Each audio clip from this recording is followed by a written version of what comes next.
Hello, everybody. Welcome into session 125. Ooh, that number's starting to get up there. Yeah, plus maybe another 20 or so. I think we said 20-ish, 20 odd, before we actually even started keeping count of them. So, getting close to roughly 150 sessions. Damn. All right, and this is going to be the one where you die. That's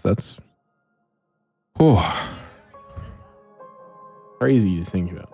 All right, welcome in, everybody. Thank you for being here. Howdy. Love seeing you all in the chat. We're going to get started in just a moment with a recap. We have a wonderful recap coming in character. Anthony has been prepping for a good sort of, I would say, hour and a half at this point, just to make sure that we haven't missed any details on the recap. So it's going to be a nice, detailed, snappy, and there's a little performance element to it as well. Praise Paylor. If you want to get involved, feel free to shout some hallelujahs along to the computer as we get going on this. Just a couple of quick announcements. There are still game openings, so if you're interested in joining the Vecna game, we have one spot open on a Saturday afternoon, early afternoon UK time, morning-ish sometime if you're in the US. Yeah, also Mega Stream. We hit a sub goal a while back. I've been doing prep work. That is happening the 29th.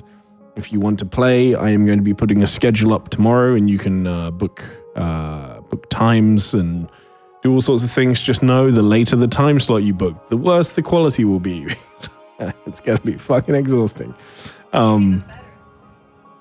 Definitely more chaotic, but there's going to be a ton of sort of interaction. It's going to be a little bit of a test, but mainly it's just going to be a bit of fucking fun. That's what we're here for. All right. Without further ado, let's get into it. So, I was going to say Anthony, but rather more accurately, Thredros. Princess. What happened last time on Symphony of Storms? Well, according to Paylor, Yumi made a bit of a last stand before going down. He was a dragon at some point, and then he just made a bit of a last stand. He went down valiantly, and then we all had a bit of a vision. I think I was only privy to mine with Paylor, who basically told me to tell everyone to hurry the up. Praise Paylor. Then I awoke in the same room as was it Thane? I can't remember. I was just saying. I'm trying to can't remember, huh? Yeah, Really? sorry. I Really? was so awestruck. Sorry? It's surprising that you can't. It didn't happen that long ago. Please, guys. Let the elephant do the thing. Yeah, and then we kind of wandered around, came to it turns out we woke up in the hall of Hygar, the person who was attacking us, Yumi. Didn't have to attack us, but we would have come to the feast regardless. And apparently she knows where Jurgen is, and we need to save him quickly so we can actually deal with the important thing, which is saving Paylor's power. And they had a bit of a chat, and I think Yumi had a chat with them first, right? And then was it Mel? Did Melgak have a chat as well? I had not my interview yet. No, she wants to one-on-one talk to us, and I think it was Thane just did. Yumi, right? No, Thane has chatted to Oh, him yes, as well. Thane 'cause he did as got well. his Oh, Thane, axe. yeah. No, she got like the accent. Yeah, exactly. Yeah, Thane got a fancy new axe. Not as good as got it upgraded at least. Toss my money. And catch it, just to clarify. I think that's where we are, aren't we? That's a terrible way to tell a story, Pedros. It got the information across. Praise Paylor. You woke up in a room with Mariam, in case that's important. Thane was passed out on the table in the middle of the feasting hall, and you all proceeded to sit around him and continue your conversation and chat just over the top of him until he eventually woke up. Yeah, good. What a way to be alive. You are correct, though. At the moment, Hyoga has informed you that she would like to talk to all of you as a group, but also would like to talk to each of you separately. And with that noted, that has actually already started, at least a small amount, with Yumi and Thane. And Thane, I've got my effects set up here. So, just remind me as we get going, which stat did you want to wisdom?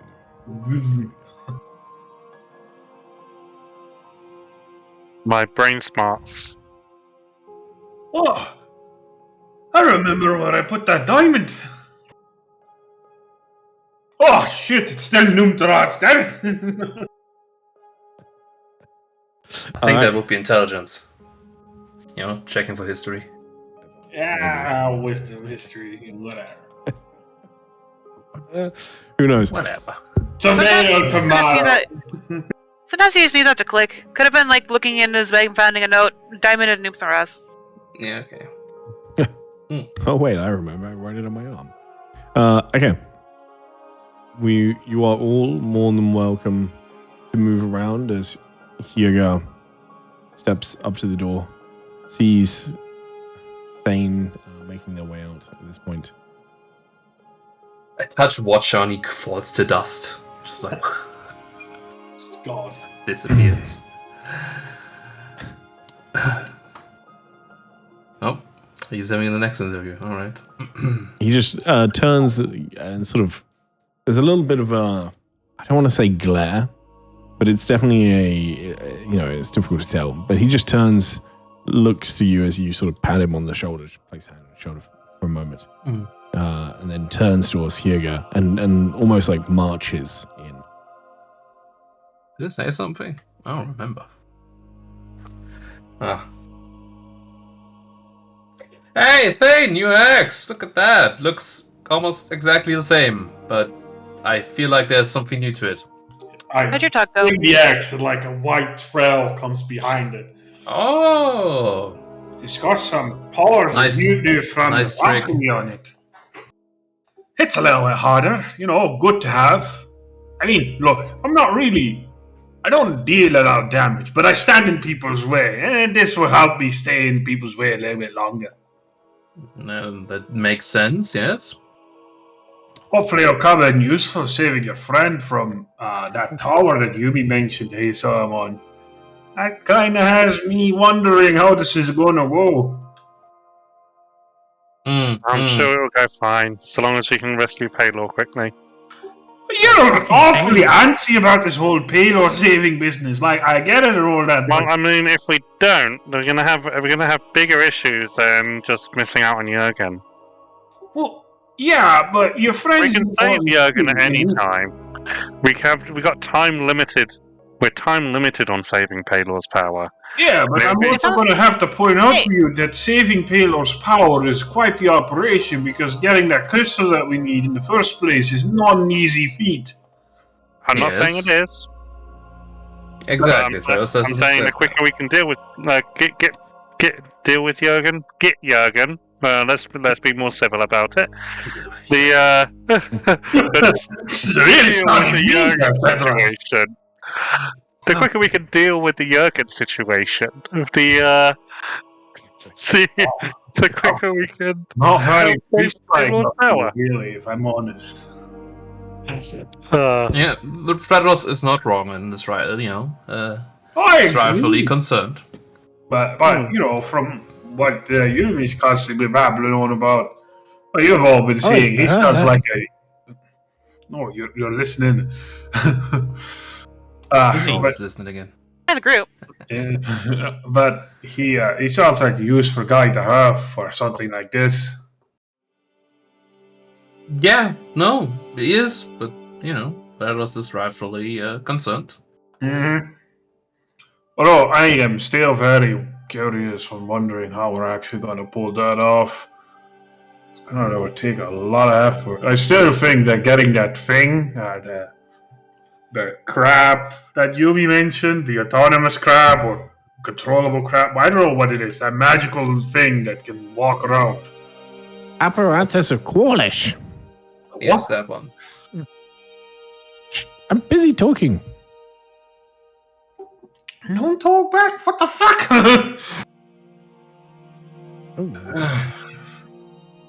Yeah.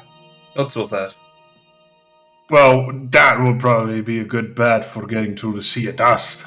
Yeah, no, it is a necessity. Otherwise, I would not quite sure how we would pull this off without just dying. So, yeah. So, Threados, as much as it pains me to say, after this, we still have to make a small detour again before going after Palo, because otherwise we just die. Yeah. I hope you understand. And also, this is another plane. Time moves differently, don't remind me. This could be making this much worse right now. It could be taking years. Ty, what's her name? Issa. And Isser said that it moves like, wait, that we have a lot more time here. Is that so? Well, Yumi is the master of time. Surely he would know. What's your clock telling, Yumi? Well, Yumi is in a conversation right now, guys. Stop Will it! you stop? Oh yeah, sorry, Yumi. Like, what are you?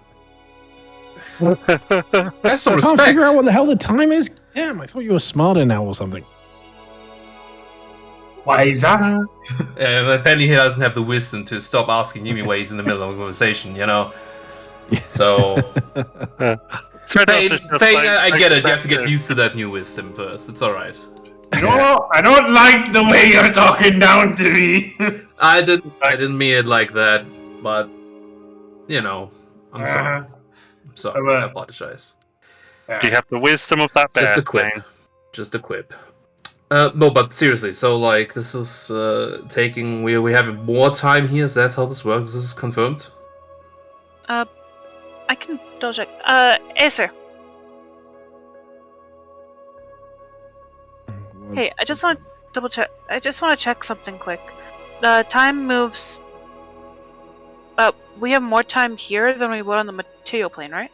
No, you have the same amount of time.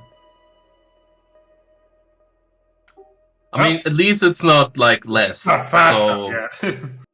At least it's not the other way. You will die at the same time that you're going to die.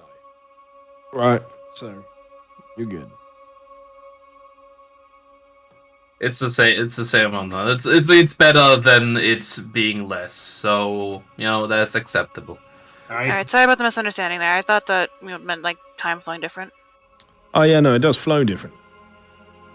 Well, in what way then? Well, I mean, time. Any effect. Time moves a little bit slower here than on the material plane. So what, like a few minutes? But you're here, so you experience it at the same rate. Yeah, right. But when we move back to the material plane, how much time? Say we spent an hour in this realm and we move back to the material plane. How much time has moved in the material plane? Either more or less than an hour. Well, that's not useful at all. No, it's very fucking confusing. I get mixed up all the time. I think the one you want, which one is it that you want? You want it to be moving there slower. I think that's the one. Yeah, we want to. Yeah. We want as little time as possible happen on the material plane while we're here. The shift between this place and Midgard is not a lot, but it is a bit. All right. So that's fair. Instead of looking at hours, we're looking 5 to 10 minutes or something. Yeah, that's it. Negligible. Alright, it might be just what we need. Oh God, no! Shit could come down to 5 to 10 minutes. Oh, Han says, "Be No, no.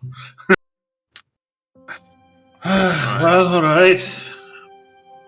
Still, though, I'll gotta admit, I thought we had sang our last song there on the ship when all this went down.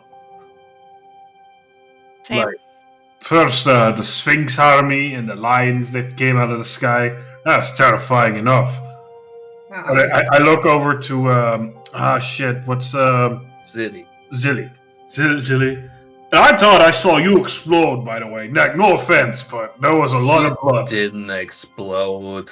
Thane looks away and just nods in agreement with Thane. Like, there was just a lot of blood after that thing roared.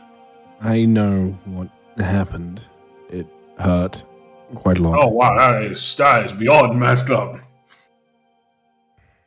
I Have you seen me think take it a might massive help fall? my teachings. Sorry, what? What did you say, Anthony? I was asking if she saw me take the massive fall. No, She I died was- very quickly. Okay. Yeah.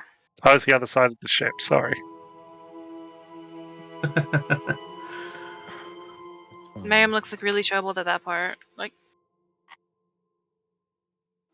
With that fact. Did your zombie friend make it? Oh no, of course not. He's not here. Yeah, no. Yeah, he got obliterated. I'm really stepping in it today. Yeah, it's alright, Theranos. Maybe get a little bit more wisdom from her too, you know? Yeah. So you know when you say stuff and not. I might need some more platinum when it comes to equipping a new one. Oh boy, I gotta go. Yeah, Theranos, you know, you could like share some of that wealth as an apology for like being insensitive. It slowly will turns over to trickle down, Theranos. don't worry. It Alright. trickles down. To mock Nice. a violent and painful death that I remember so clearly. And then to make it about you. I Yeah. understand. Well, That is I'm very sure. rude. I pray to Palor for you. What would that old priest guy that you like say? He would say that I don't know. I don't really know him, to be honest. That is okay. Well, I feel like taking 2 weeks off has affected Threadross deeply. yeah. It's alright, Threadross. You will get back into it. It's okay. It's okay. I think he'd tell me to be kind. But I mean, that doesn't necessarily mean I have to give you all my money. I mean, not wrong. Not I'm asking for all of asking it. for all of your money. You have plenty to share. Dear Lord, your money is a more deadly weapon than your goddamn warhammer. I know that. She hits pretty hard with that. I Have you earned seen my the money size of that fair and coin square by saving. But the money can pay for can motivate plenty of people to help. I know that I know that I know it's not necessarily the best people, but it does certainly help with that. But it can motivate people. I mean, I think people are more motivated by strong belief in something. I mean, not wrong. Sometimes you need to invest a little bit to start that up, though. Yeah, but you invest through preaching and Can we expanding talk the about knowledge. stop of talking Palor. about her money? You know, this is not going anywhere. It's fine. Threadross, you share something when you want to share, however you really Yeah. need it. I'm sure. I mean, there's not really many places to buy arms here, from the looks of it. So Yeah, when it comes down to it, I mean, Theranos has shared her money with us.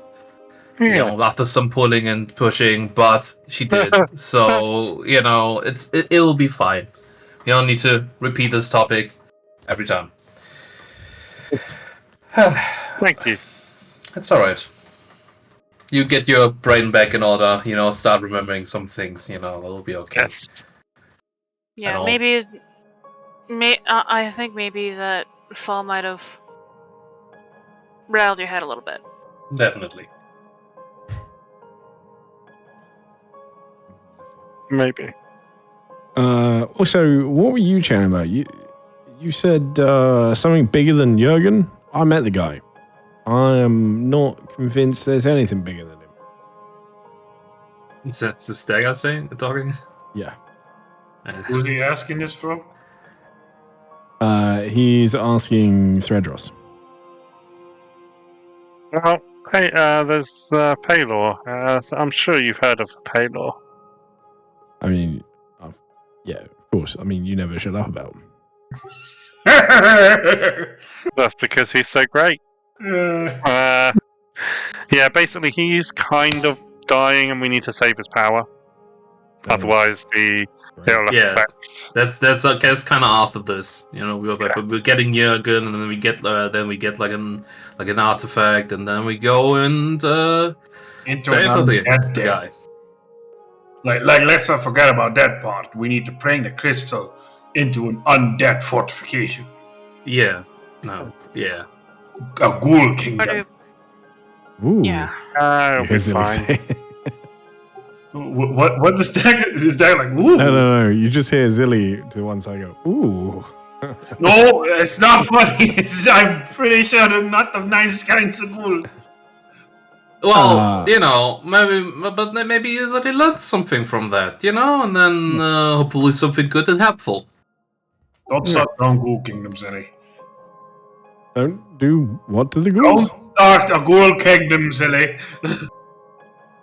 But I mean, if it's to protect Saltmarsh. No!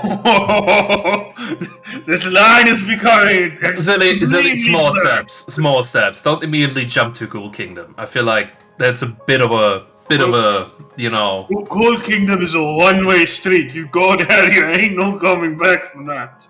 You see for a moment Zilly looks genuinely confused. Hold on, but I was told in my teachings that that's not the right way to do things. What do you mean? What's not the right thing? I was given a pamphlet. Did Yumi make you a pamphlet? Yumi has a pamphlet. Yeah, and it says that the real way to make progress is a giant reckless leaps forward. Oh, okay. Well, sound like him. No, I mean, it's a Yumi thing to say. That's a very Yumi. That's very though that is definitely him. But there is also you have to sort of. You have to balance it out between what is socially acceptable. It never said anything. Miriam's also going to put her hand on Zilly's shoulder. There's also some risk and reward with that.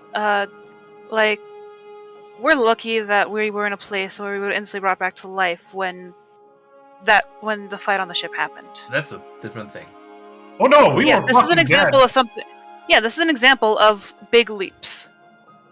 We not instantly brought to life. Like, we were all solidly dead for quite a moment. Yeah. Yeah. But kind of got brought back in years. And in this case, and we're fine perhaps. Yeah, we're fine now.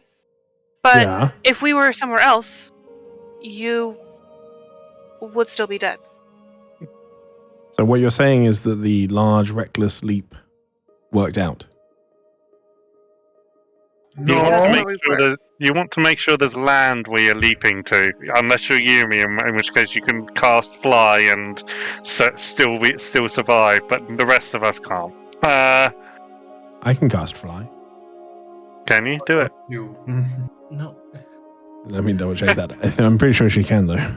I think fly you need to be at least level 5. I mean, if she's level 1 or level 2. You really don't need to. Can you guys stop challenging her so much? You know, I'm not trying to challenge her. I'm saying that it needs to be a balanced approach. You can raise. You can have there's one zombie so far.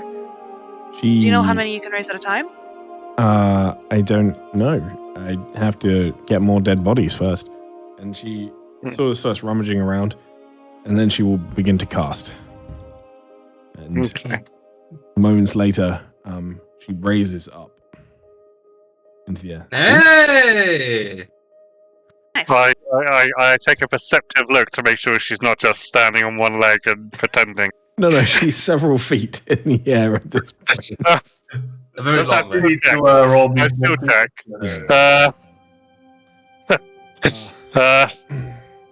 Is that dice roll important? That was the wild D20 magic. for the casting. Yeah. I chuck a platinum and hope she catches it. She, as long as you're not throwing it so that she can't, she'll catch it with ease. Okay. She lands back down on the ground. See? You can fly. No, that's very impressive. Good job. Well done. Well, is anybody here? I know Yumi is. Is anybody else proficient in Arcana? No. Yeah. History. I'm not, though. I did have like a suspicion. Can I remember how it looks for Yumi? Yeah, he spreads his wings and fucking flies. Well, I feel like he has done it before without wings. No, it looks the same. Alright. Yeah. Mm. Would Yumi be? I think Yumi might notice his student flying. Yeah, but it's also not here right now. Yeah. He also isn't that bothered. I meant in character. He sort of glances at it, sees her doing it, and then carries on with his conversation. If she fucked up, then he would have said something about it. Yeah. It's absolutely fine. You do see Dagger smirks a little bit as he walks over behind Threadross to rob her while she's distracted. What the? What? Nothing. Well, once again, very, very impressed, Zilly. Very impressed. Very impressed. Oh, very impressed with that roll too. Oh, bollocks. No, 26 is my passive. Ah, fuck. But you're distracted by the Is that with your keen smell? Yeah, this distraction gives you, a minus. Disadvantage. Elemental disadvantage. Yeah! He actually did it. What's he got? Your bag of holding. I'm only kidding. I would notice. It's still the same weight. It was a joke. I was totally kidding. He isn't going to take anything from you yet. There was a test. He was checking. He actually places something into your bag. You don't notice it yet. Okay. Well, interesting. While they're talking about that, I think I'm going to do some cooking. We have a nicely stacked kitchen in here, and I've got this book. It's called Phoenix Feather Flambe. And I kind of want to make it. Okay. Really good. It sounds delicious. There's more in here. And I also got some other culinary charms. And there's one that's a little bit more robust. Orcish Feast. Robust recipes for hungry hordes. Wow. Alright. I'll see you all in the kitchen or in the dining room in a bit. Let me know what she says to you all, because you might have some interesting things to see. Alright. And it's... Yeah. You got this. Okay. Sorry, I'm scrolling. I need to spend a day at some point and tidy up some of the NPCs. There's I remember 1,000 character sheets in this. Sweet. Yeah. That's a lot. All right. Apologies. Well, be 100% honest with you guys. I am getting kind of restless just standing here, so I will walk around, I think, a little bit. Are you gonna walk on the ceiling? Yeah, well, I'm gonna go outside. Get a little bit of fresh air. Back inside the snow. See you later. What the hell was that? What the?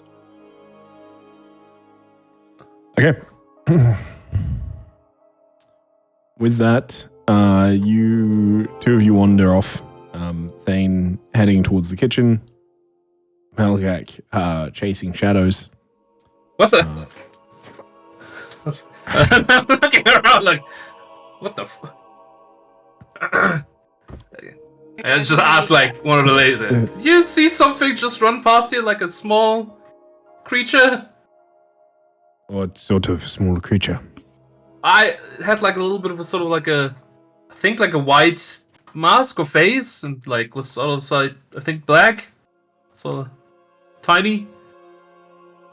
No? Oh. No, I have not seen it. So what was that reaction? What do you mean? I have not seen it. Neither have you. Have I not? Just let it be. I wish Yumi was like conscious right now.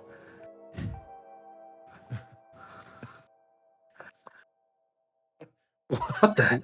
Why? What the fuck was this? Yeah, well, because I'm sure he would love interest in this and like fucking turn this building upside down with me. And I'm like, Yumi. All right. I'm not being here. For Thredros and Mariam, just checking your passive perceptions. 26 and 18. Both of you hear there's a bizarre noise. It takes you a second to work out what it is. But eventually you sort of hear the sounds of magic, something being cast inside the room with Watcher and Hyaga. It's quick, happens all at once. And then moments later, it stops.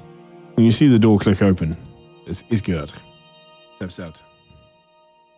Oh, the other one is gone. Which one of you is next? Do you want to go first, Miriam? Sure.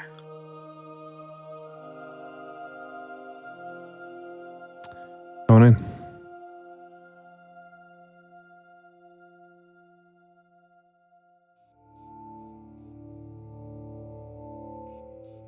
Please take a seat.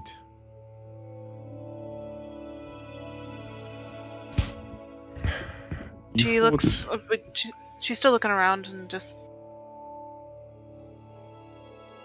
still visibly concerned after hearing the magic and not seeing him around. Please, be at ease. There is nothing to worry about here. Not yet.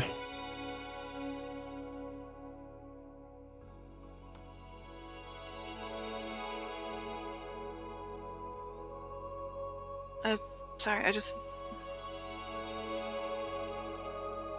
don't know what. Sometimes can't help but be on guard in some cases. And why are you on guard here? You are a guest in my hall. Yeah, I know.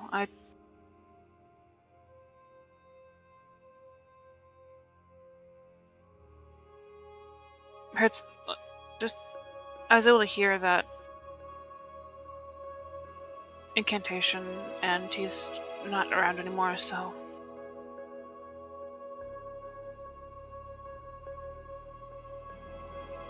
Okay.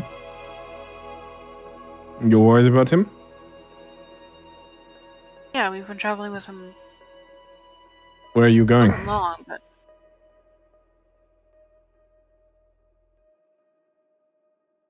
Why are you concerned?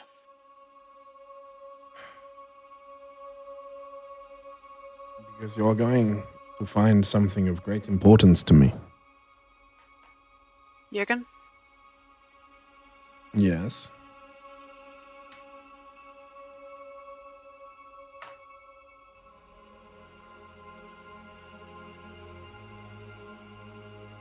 He's important to me and, well, us too. So you would put anything else? You would put nothing else about finding him?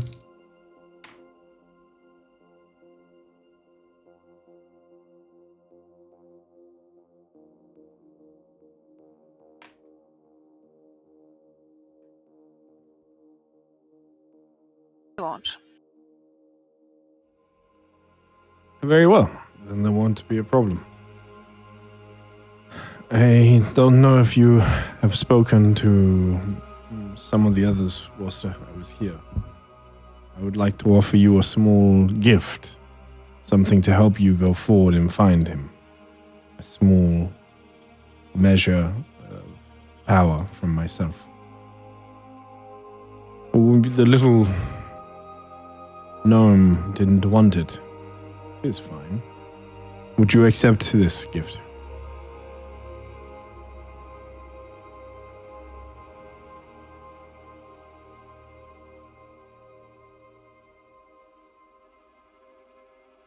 Oh, a quick second, Ty. Is this the person that I was fighting on the ship? Don't think you ever fought Hiergia. Hiergia was fighting Thane for most of it, and then okay. And then was sorry. Melgak for the last part. Yeah. Okay, sorry. I was trying to remember what the person that I was fighting looked like.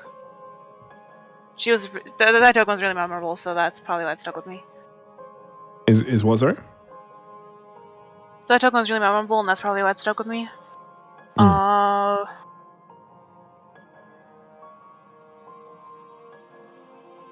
So you've had a little bit more of a chance to. I mean, you fought a couple of them, actually. Realistically, towards at the end, there was two of them there. You've interacted with a couple. So, for instance, you know that Essa was one of the ones that was there, and you've spoken to Ormhild and a small number of other ones that actually during the battle they didn't have sort of individualized tokens. The main reason for that was Hierga didn't wear any sort of helmet, and the others did. So in their battle gear, they looked mostly identical. It's only now that you can sort of see them individually that they have gained sort of independent tokens. That makes sense. But strictly speaking, I don't know if you've investigated enough to actually discover which one. Yeah. Well, I know the tiefling is. I think the tiefling is the gold dragon. I think so. From when she was talking to Dredros. Sure. Yeah. I just made it in terms of the Valkyries. Sorry, just to interrupt this 2 seconds. Thane, that's not the kitchen. Just like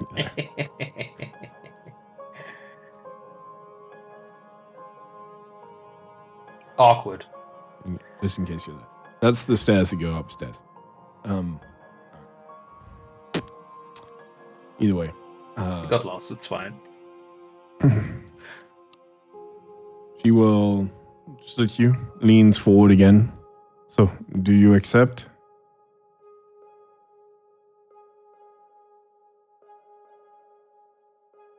She thinks for a moment.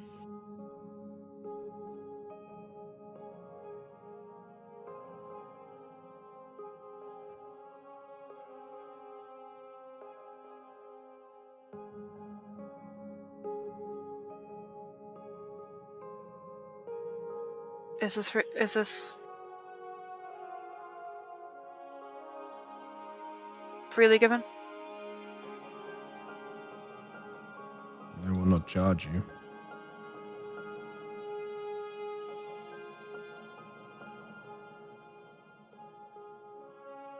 Sure. And so at this point, tell me which one you wanted. Wisdom.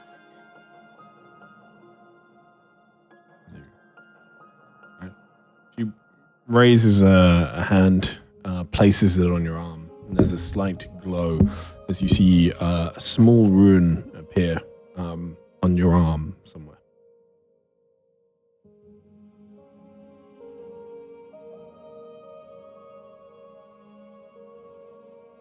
She washes it. And I heard you also offered Yumi a spot on the Pantheon. He denied it.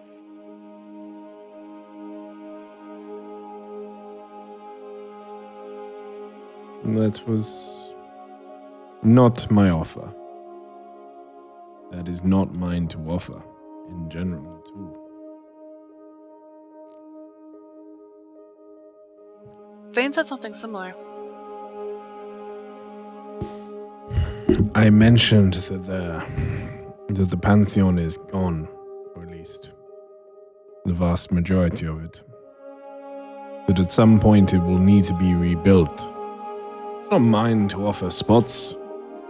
I am not the one rebuilding it.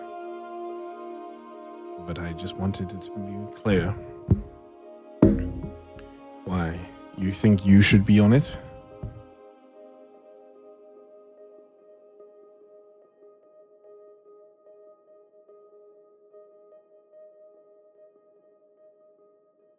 I was just wondering. You want a job interview?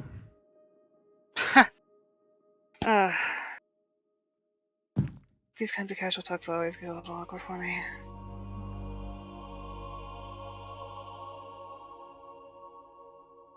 Go on.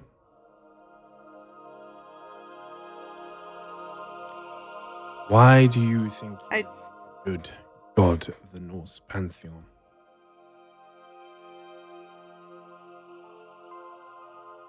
I was more going to ask what you thought of them and their places on there. What I think of who? The two you've already, well, I guess technically 3 you've already interviewed. I think they will do a good job at finding Jürgen and helping on his way.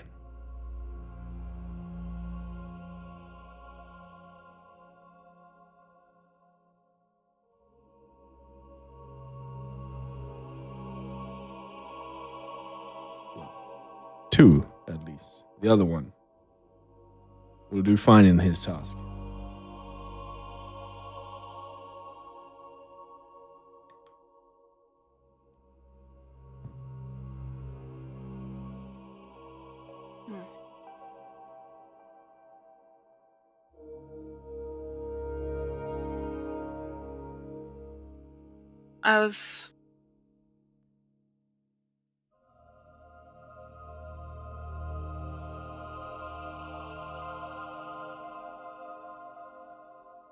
What are they like?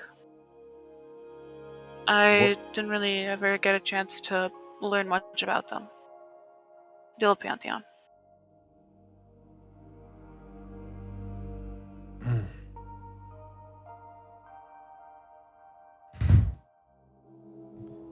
It's a weird time to be asking such questions when they're already past. They were all very different characters. For me to give any of them a quick and easy summary would not do them any favors. They were complex characters. They never claimed to be perfect. That is where their passion came from. But strong and fierce to a fault. No doubt, only courage and willingness to fight for what they believed in.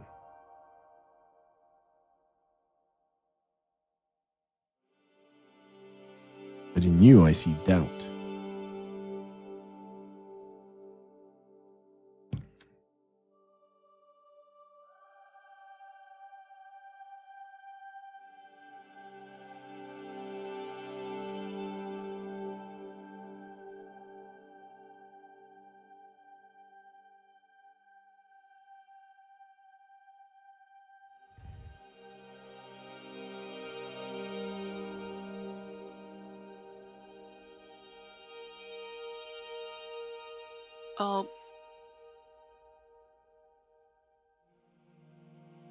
Being told by your god that he doesn't know where you belong would probably cause you some doubt.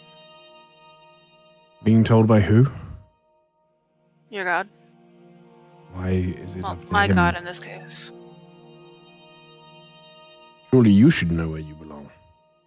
Or at least decide where you belong and go there.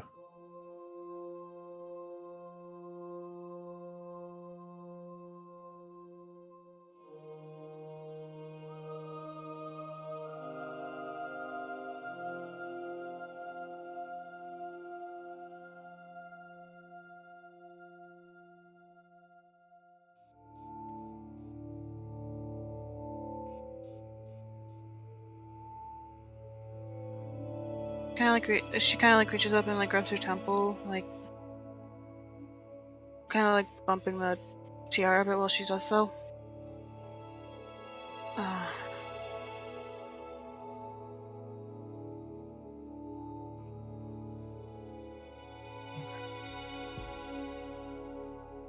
There's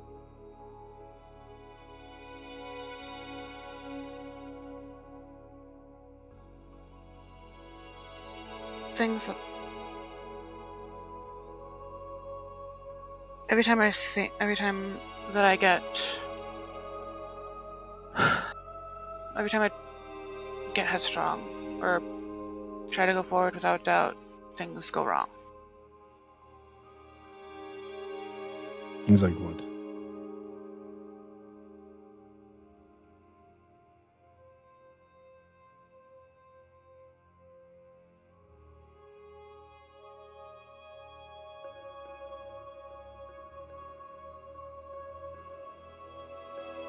A card drawing that reduces your mind to slows your mind to barely a crawl to think. Why was that wrong?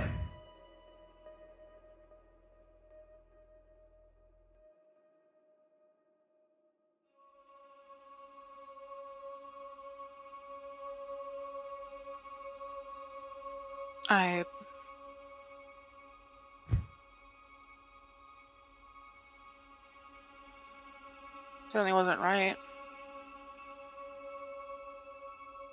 What would have been the right outcome?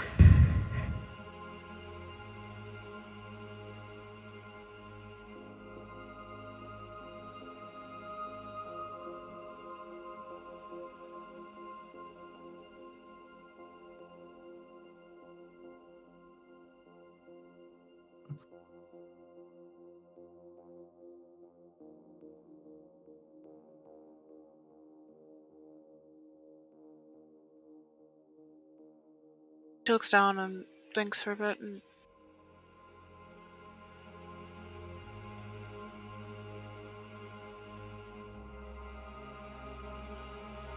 I'm not sure. Yeah. Well, and maybe it was the right outcome.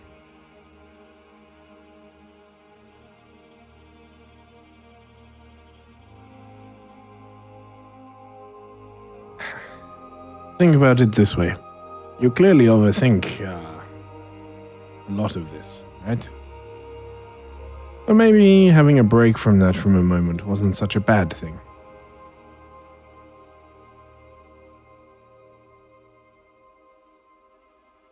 Maybe. But I felt more like my brain was trying harder to do that, to think than anything. Then you should have told it to stop. You have to be in control. Especially if you do want to be part of the Pantheon. Doesn't sound to me like you're ready for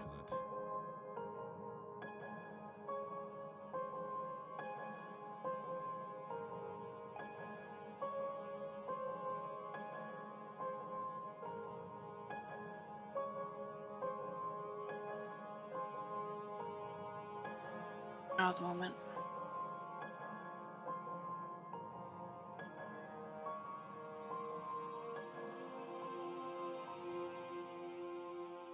And like her fin ears kind of like lower a little bit as she says that.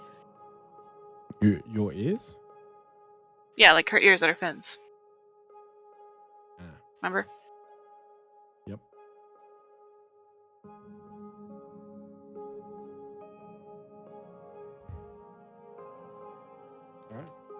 Alright.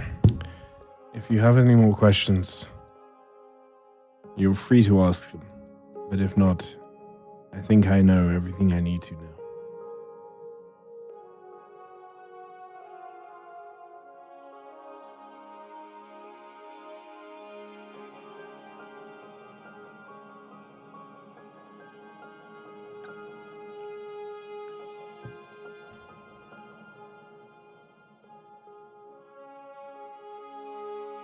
Okay, I'm trying to think of a question that she would have. I can't try to think of a question that she would have. But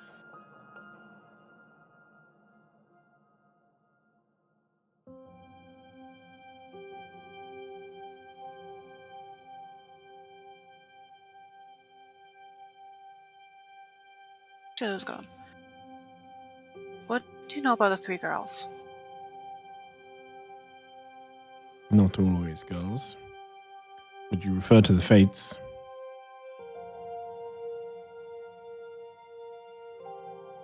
What of them?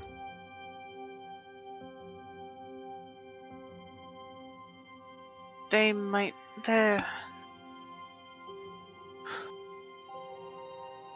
the ones that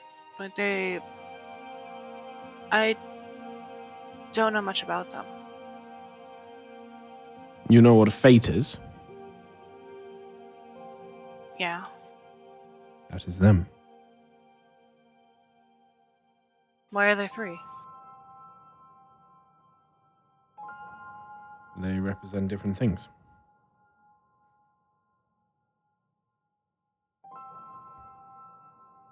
Such as?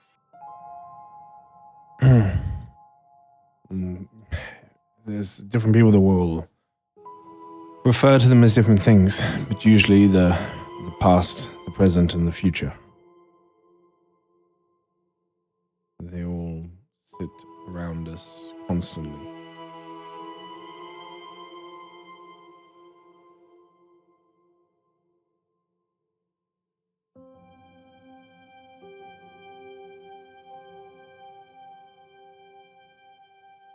She kind of thinks around and then just kind of like laughs a little bit to herself. She's like, no wonder he doesn't like them.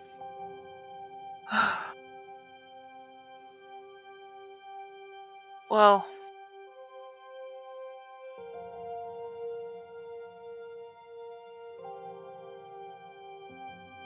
do they have a physical embodiment? You met them, right? Yeah. Do they always look like redheaded girls? No.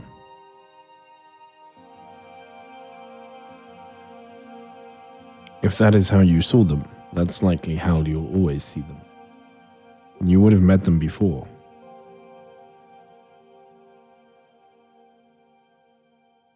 Whether you remember. That was my first time meeting them. No. No, it was not. It was your first time remembering meeting them. They will control almost everything that you do. In one way or another.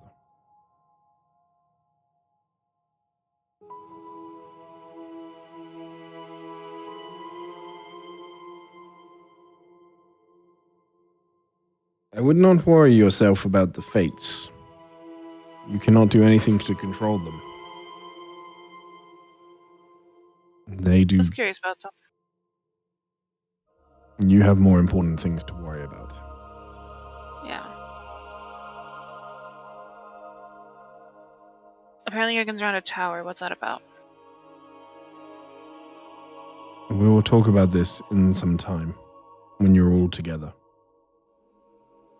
No, that's probably better. I think so. I think I need to make sure that everybody hears this. I wouldn't want the information getting misconstrued. We'll talk in a while. She's right. stood. Thank you for your discussion.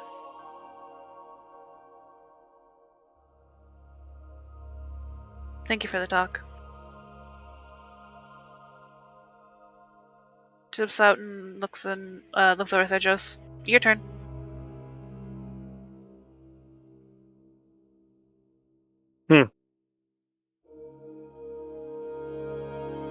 She gestures over to the door. Oh, okay. Sorry, I was just mentally a bit away. Praying? Oh. Yes, just praying in my head. Who are you hello. praying to? Halo. Oh. Fine. What was that reaction? From last I heard, Paylor is dying, correct? Yes, we need. Once we've saved Jurgen, he's getting this treatment because he's my friend. We will then save Paylor's power. Save. Oh, that's interesting. So you're not naive enough to think that you can save Paylor, just his power. Paylor was quite honest about him probably not being able to be saved. He's right. But his power needs preserving. It's good to know that he's right about that. It's good to know that he has accepted his fate. I still believe, and we can save his power, and then if his power survives, then we can still worship that. Ugh. Sickening, honestly. Okay. So you called Jurgen a friend? Yes, I'd say. I think we got cordial, friendly relations. He's a very nice bloke. Has helped save my bacon a couple times.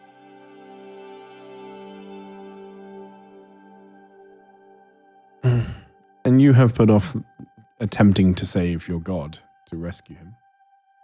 Well, it's more to save my god. It's going to require a lot of help. So, the more the merrier. I see. Well, it increases the odds of success because we have to go to the Ghoul Kingdom after getting the Sunstone from this dust, plane of dust or whatever it is from the magical war.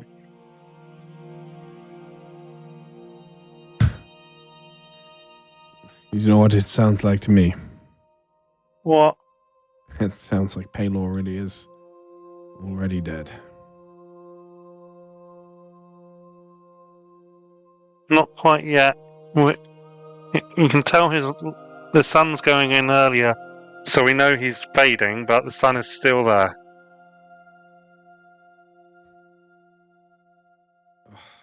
That is not purely down to Paylor, you know that, right? Mostly down to Paylor. Eric's. Very well. Did you do you know Jurgen then? I mean, yeah. Do you know? How do you know Jurgen? He is somewhat chosen, not by me. I want to make that very clear. But he is one of the prospects to help rebuild the Norse pantheon. Oh, okay. Interesting. So Jurgen's going to become like a semi-god kind of figure. Hopefully. In your eyes. Semi. Well, once the others are out of the way. What do you mean by that? All of the gods are dying. But we can stop that, can't we? No. Okay. It is already too late for that. There is a weapon has been released that will not stop until all of them are dead. Okay. That sounds concerning. If I were a worshipper of Paylor, I might be. But I am not. The best surely thing we if can we do just make Jurgen is to rebuild. Yes, but then what's to stop that weapon from just being used on them immediately after being rebuilt? Now, cleric of Paylor, shouldn't we have faith? You should always have faith. You can tell that she's deliberately stopping herself from saying the next part.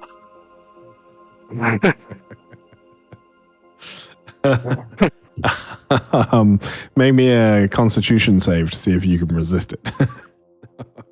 Constitution, interesting. Okay. Fighting on the urge. Yeah, physically fighting the urge to say it.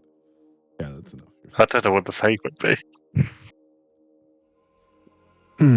She looks at you with I am going to roll an insight against you at this point, if you don't mind. Yeah, that's fine.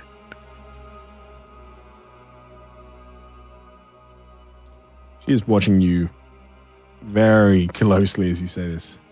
I don't believe in the powers that your god offers. You're capable, and you call Jurgen a friend. That is enough. Will have to be enough. But this journey that is coming will not be so easy. To reclaim Jurgen, it may require a lot. Okay. Some of your friends, some of the others that travel with you,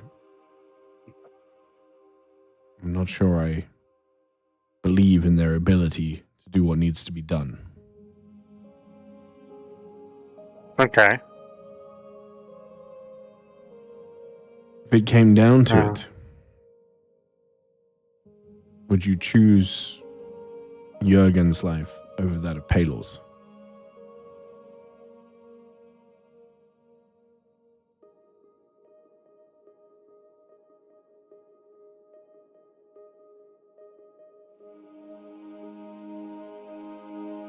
You want the honest answer?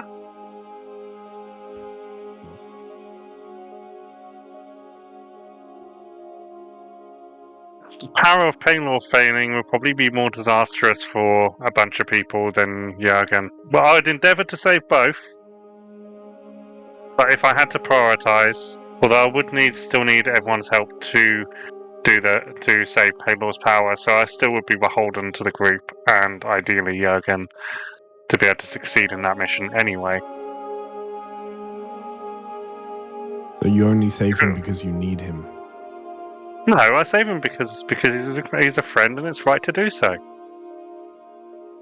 Do you always do what is right? I try to always do what is right. According to Palor? And my own beliefs. But mostly Palor.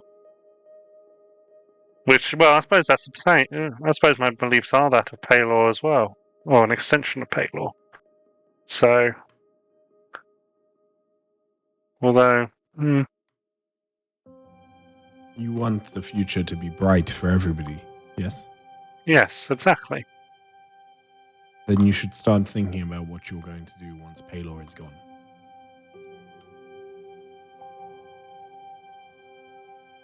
It's kind of just a solemn silence as it sets in. Just kind of like... Just, yeah. As if there's there is deep contemplation.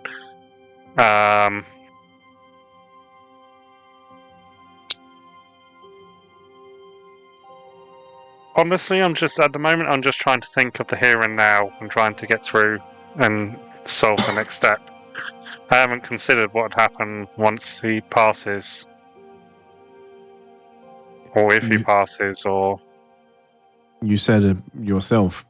It seems to you that Palor, even himself, has admitted already that his end is very near. Right? True. But...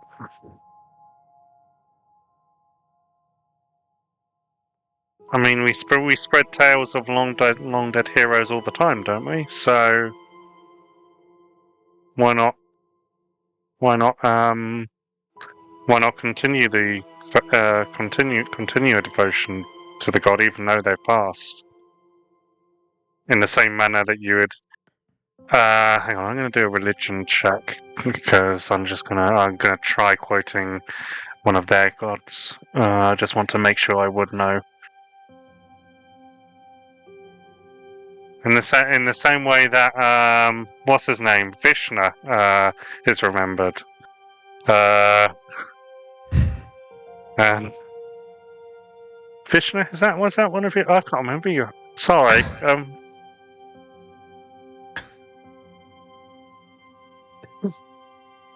Let me attempt not to be insulting here and just say some god.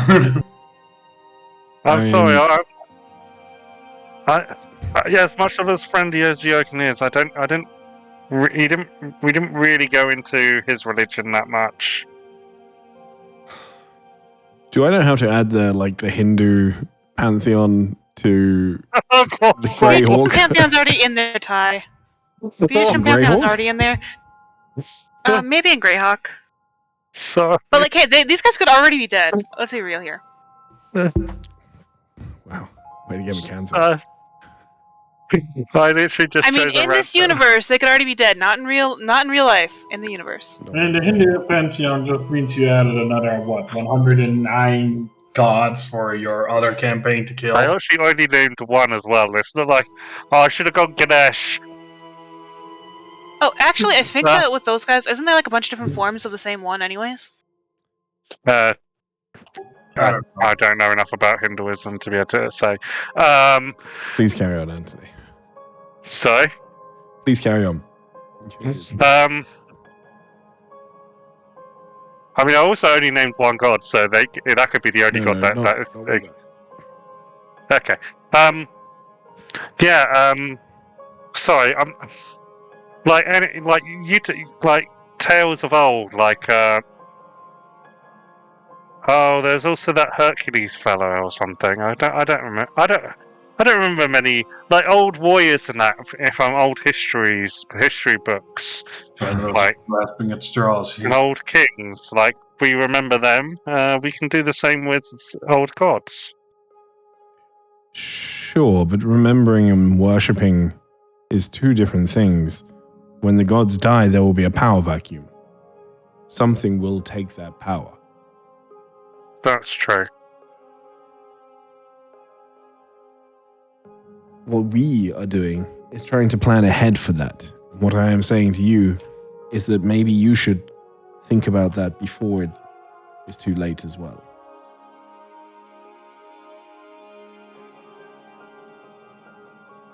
Yes. If your god dies, and you seem to think that he is incredibly powerful, then where does that power go? I haven't considered it. It feels almost blasphemous to consider it. Well, he himself seems to be asking you to. He has you doing this quest. This is related to his power, no? True. But then is it my right to interfere with his plans for his own power? Without his... Obviously I'm being asked to do this, but if I wasn't being asked, is it right for me to further interfere?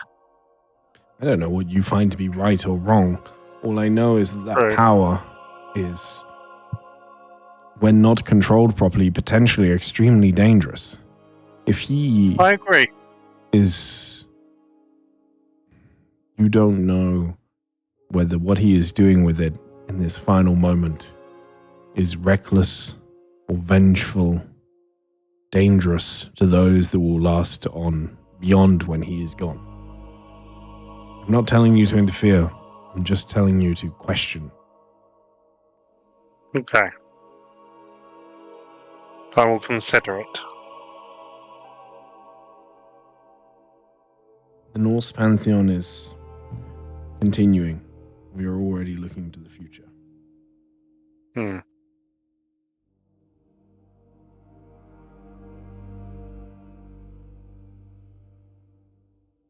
Keep it in mind. Okay. Thank you. I have offered the others a gift. A small piece of power from myself. A gift to try and help find Jürgen. I do it more than anything. Give you the greatest odds in finding and recovering him, so that he may return to his path.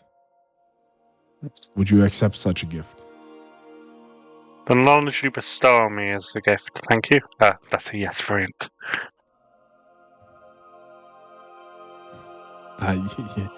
You would like int? Yes. Back at the whole part again, so getting so smart. Everything seems a little sharper as she takes your hand, and you see burning onto your forearm a rune mark. Okay. Let it help you, and hopefully guide you in decisions that you have to make in the future. Thank you. Oh, yeah. I will. Yeah. Sorry, I'm a bit. I'm a bit kind of. It's all a lot. A very heavy talk.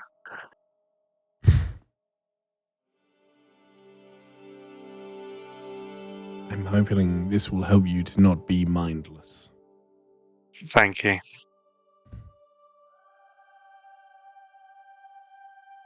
Huh.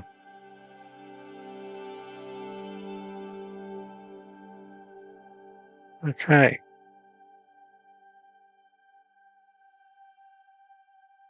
You walk out. Now what? Like, he's the door and turns around, just. Oh! In the meantime, Mary was like looking at the books. Now what? Oh, Dagger walks away. What were you saying? Sorry, Mariam? In the meantime, like, Miriam was like just kind of browsing through the books while they were going through things. Like, and if Dagger was still over there, like, could have been small talk, but like doesn't have to be. You can talk to him for a bit, but yeah, that's fine. But eventually you see Threadross texting. Master Yumi. Yeah. Still locked in conversation over here.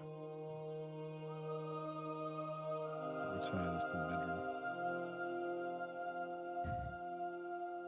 bedroom. No comment. Yeah, I was like something too, but then it's like also, we know he wouldn't. It's a large bedroom. You can do other things in there. True. Alright, you two meet How's your up. taco? Okay.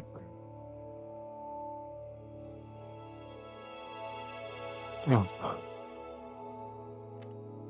Yeah. So when do you think we should be heading off to save Jurgen? Where do we have to go? Like.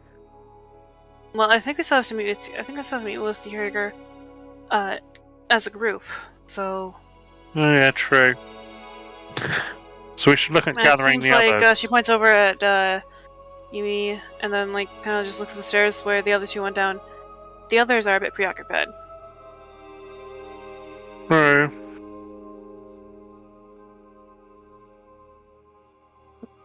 Yeah.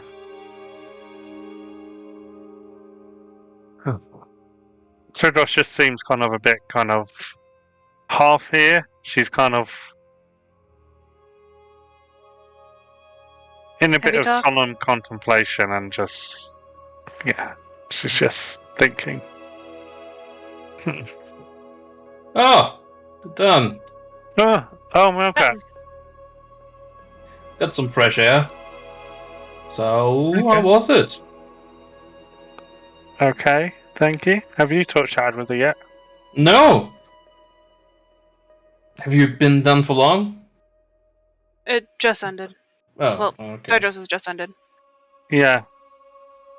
I guess I gotta get in there now, huh? Yeah, I think it's your turn, Melgak. I tap you on the back with my trunk. Oh, jeez. Okay. Anything I should know? Like, any? This is like a test. Like, what's happening in there? Everything's a test. Everything's a test for your faith in Paylor, Melgak. Oh, jeez. All right. No, I don't think it's okay. Oh, sorry. Yeah. Yeah. I was just going to comment. I don't think that would be the test for him. Honestly, it was just deep conversation. No, just on my end too. All right. Sure. But you'll see. But we'll see how it goes for you because I think. But with how hearing that from her, it's different for everyone. Okay. Knock on the door.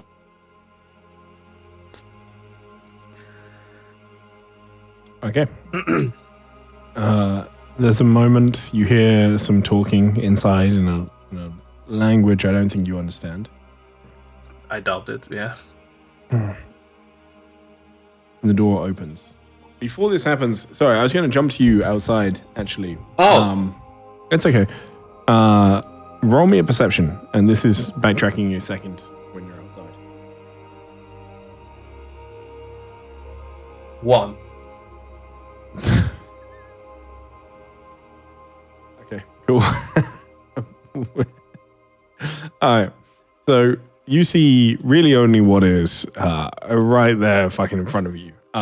So you walk out and there is a lot of fighting going on outside. Yeah. It is clearly all sparring, an actual sort of dueling one-on-one combat that is happening. But the entire time that you're out there, you see there is one Valkyrie out there who is clearly giving instruction to some of the others. Mm-hmm. And you're out there for not a huge amount of time, but it's about 5 minutes pass before you see one of these just huge individuals, face covered, golden horned helmet, and several axes on their person, just fur-lined shoulders, standing a good sort of 7.5 to 8 feet tall, turns to you and just bellows out to you, clearly not really knowing who you are. Why do you come here and just sit and watch? Where is your wife? Magak was all like leaned back, relaxing, just kind of enjoying the weather, and like sounds of combat and whatnot. He was just sitting there and like suddenly like and just kind of relaxing. Yeah, throw me back there. Am I on the? What happened? Okay, there we go. That was weird. And my weapon is always on me, if that's what you're asking. Is it visible? So, you have it? No, it's not visible. Say, it's just. Okay. It's not. So you are here to fight. Well, I was here to enjoy the spectacle, but when I saw us stand up. Do I have to? I will not fight for you otherwise. Squints a little. Like, thinking, what the hell does that mean? Fight for me? Huh.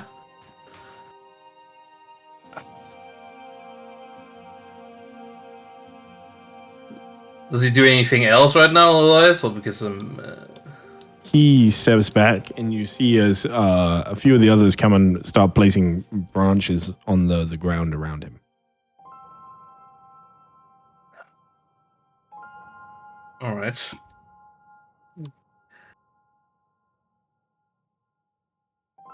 As this is drawn, I'm hoping this is just an outline. Yes. They very lay the fascinating branches. Square. What's that? So I was thinking like a circle, but like I guess this will do. Well, they have they lay branches on the four sides. Very well. Begin. Any rules? Oh, I was about to ask like any rules on this. You said you have a weapon, so he pulls out his axe. Well, yeah, no, I'll conjure my axe in too, and so the flaming so flares up.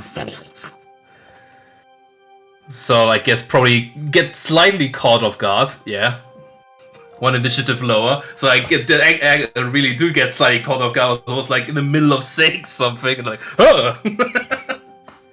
Yeah, that's okay. And with that, he just looks at you.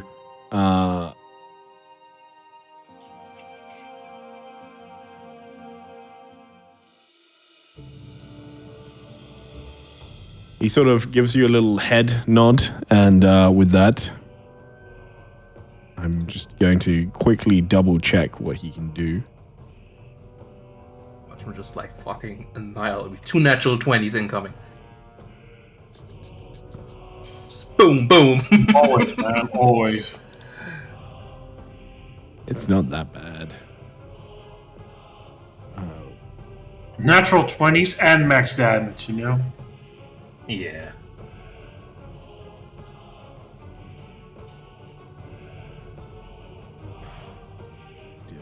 Do it. Fight, fight, fight, fight, fight, fight, fight.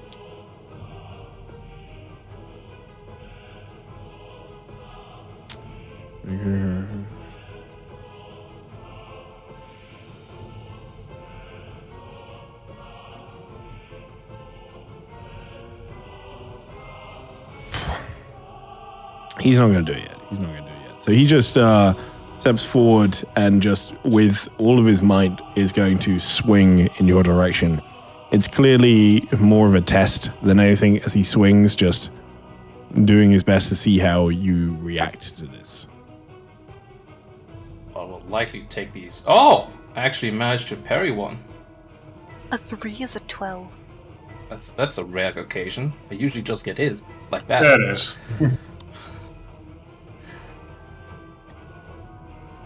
Oh.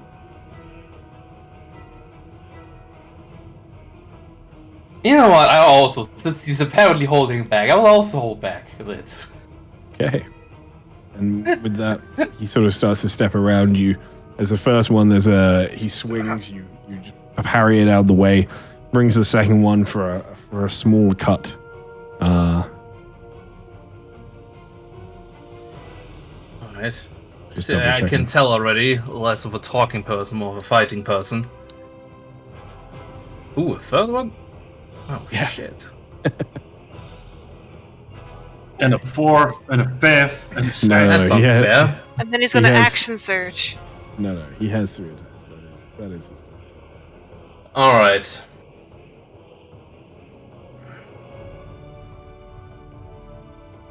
Say anything crazy doing? Can I tell he's holding back? I think yeah, for sure. Yeah, he's definitely testing the water to me. Alright. I think I'll do the same then and just regular attacks. So it gets cut twice. Stumble a bit back, so jump forward. Huh. Striking with the axe.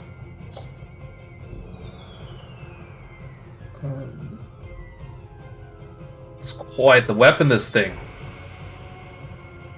I see that. Ooh! Oh, the 18 misses. He just pulls up his axe, just knocks it out of the way.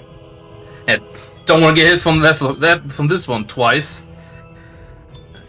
Moves a bit more. Oh, actually, I can, as I strike him, I can actually move freely backwards because we're mobile. So, like, gets parried the second and so step off of that. And then, I don't do anything as a bonus action yet. So, land in the dirt.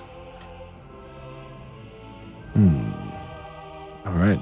He sees that as you bounce back. You can see him considering, like, muttering, almost like beginning to cast a spell. Sort of decides against it. Said, like, almost lowers the horns as if charging. Oh, jeez. Just runs towards you and, just shoulders into you and will try and bring the axe into your side. This is revealed now when the rule entire was just like push someone out of the circle and then I lose immediately. Yeah, that is. Oh shit! Don't exit. Well, no, sorry. You have to voluntarily, but if you voluntarily leave, then it's forfeit essentially. Okay. I thought like pushing someone out. Shink shink. And just hits twice again. Wait, wasn't this a fourth? Wait, no, I'm looking wrong. He had 3. Yeah. That's the second. Yeah. Just charges sheer ferociousness as he just swings 3 times, hitting with all of them. On the last Oh yeah, yeah. Sorry. Yeah, and the last one, actually, I want to do something. So, like, as I, get strike twice, and the third one, almost lure him in. As he sort of, like, digs in, I will explode into a sort of cloud. And then I still take the damage, but I sort of teleport behind him. So it's like, disperse, reform behind him, and then get a free strike against him. Okay. With a little bit extra damage too, if I recall correctly. It's hold on, how much upcasted this is again? Let me check the spell again. It's like a D8 and then a plus D8 per level extra. Okay, check this against the second level.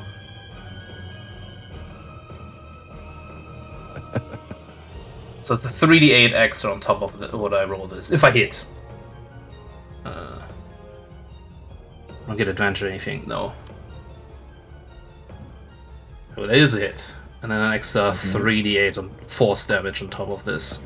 Okay. I'm glad I didn't use the concentration spell.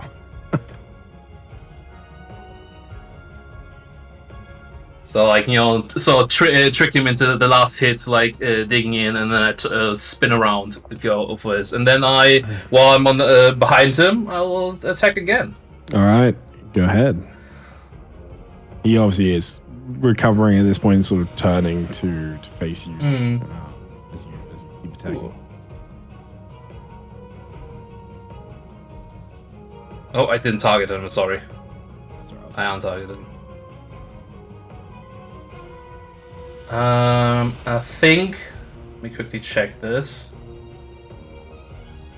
I think combat at least is heating up a little bit more, so I will just use a fire strike on this for funsies.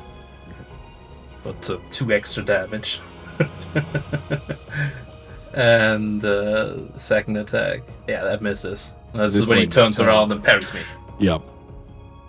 Alright. And then I will just move again. Dancing around a little bit, staying inside the square. You see as he turns, you see blood now, badly injured, almost like shimmers with this rainbow-esque quality, and you see his eyes glowing slightly. As you when I see that, I was like, when is exactly the stopping point for this? You didn't really specify this. You see as the full battle frenzy has now set in. And he will step forward and begins to chant to himself. Ooh, blessing. Well, I mean, it's gonna hit me anyway, so it just guarantees the hit. Oh, advantage too, that is scary. Okay, the advantage is actually really scary. Bing, shink. Oh, that was close to a 20 there.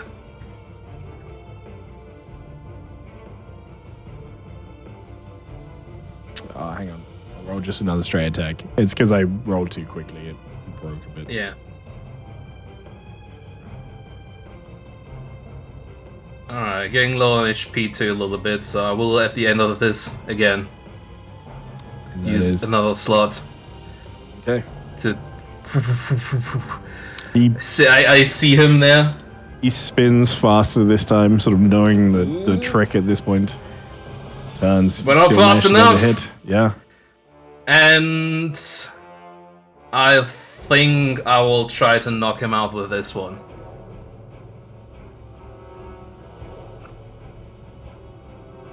I can't really non-lethally do any of my attacks, so this is really what it is.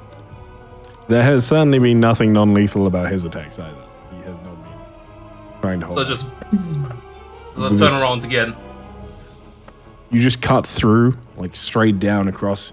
You see there's a small shimmer, and it sort of builds for a moment, and that light that has been building around him almost shatters as it explodes outwards, and you see the form disappears. Everybody around is cheering, hollering, shouting. and the branches get removed. And so like, whew, stand up. So like it was like sort of 3-point like whoosh, it's striking right, and I stand up, and everyone shears and removes wigs as if it was nothing, and he's like gone, and I like look around. Yeah, and there's a cheer. There's everybody is celebrating this, but only for a moment or two, and it is very almost deflating how quickly everybody just goes back to their own battles. Yeah. You sort of look around, and you are kind of just left on your own. I kick like the dirt where the guy was standing, like the. This place is weird. There's a strange. I'll just sort of look around and just give a nod. All right. Pat myself a bit. Do my thing where I get a little bit of temp HP, and then I guess I do the thing I wanted to do. What the? There's a. You. What the, okay, hold on a second. Where the Stay there. Stay there. Dare you to stay there. Fucking double dare you to stay there. Hey, you two. No time for this. Hold on a second. Are you alright? Mario comes in extremely bloodied. Turn around. Look around. Man will absolutely follow you, seeing like how bloodied you are. He just closed the door. I'm looking around. Is there anything in this room? Son of a... How? I knock on the window to get that one... Oh, wait, they're in the fight. They're not gonna fucking hear me. They are God damn it. each other at the moment. Yeah. Ah! As you run, you hear Mariam. You run in. You see the door close behind Melgak. Captain, are you in there? Wait, Captain, are you all right? Who locked this door? What is going on? I try to. I don't want to start breaking that stuff. I'm not. I was gonna think breaking the door. I'm not doing that. It's also incredibly well made. Like it's pretty. Fun. Yeah. It would not be easier, likely. So I'm not gonna try. You have an axe. Yeah, I'm not gonna fire. You know. I'll start like twitching. And it's like, give me.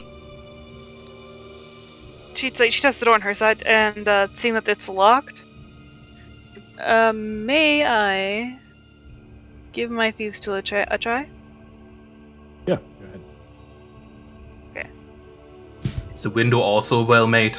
So there's a chance if this happens again, I might try to jump through it. Okay. Oh, I mean, probably not. If it's well made, I feel like I might break hurt through it myself pretty easily. But oh, does it? Okay. It's still a window. Like you could still smash through it without too much difficulty.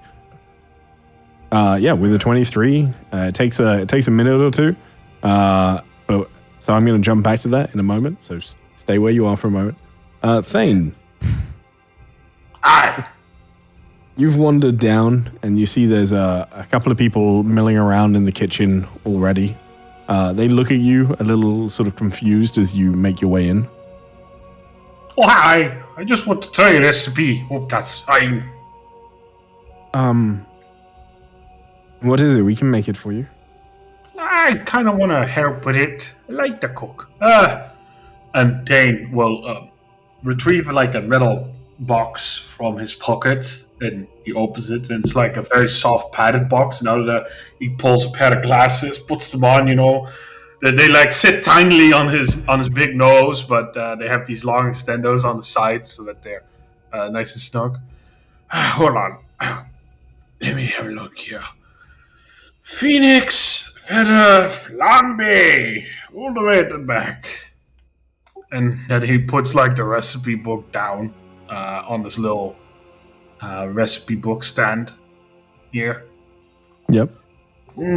This is the one I wanted to try out.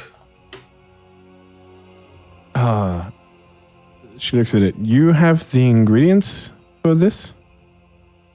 No. I was hoping you all had.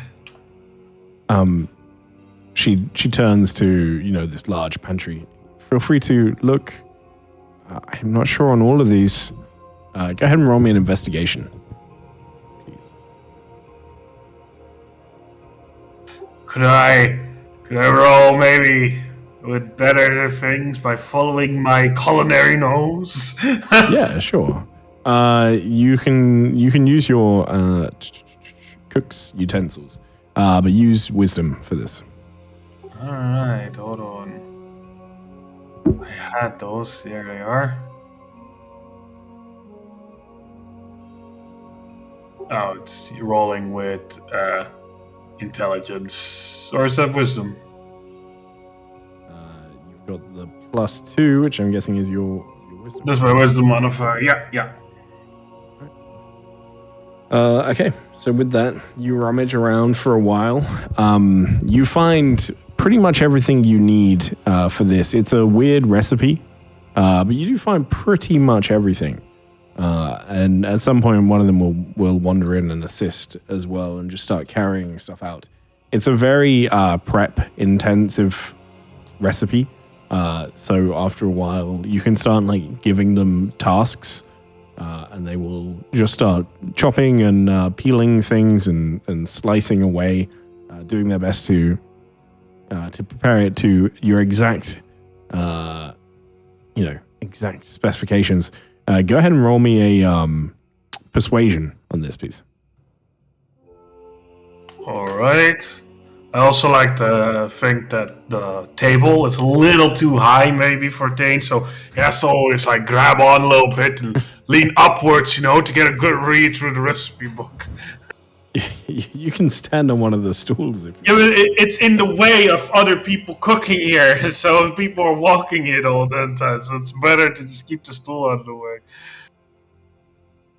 Persuasion. Yeah, baby, that's what we're looking for.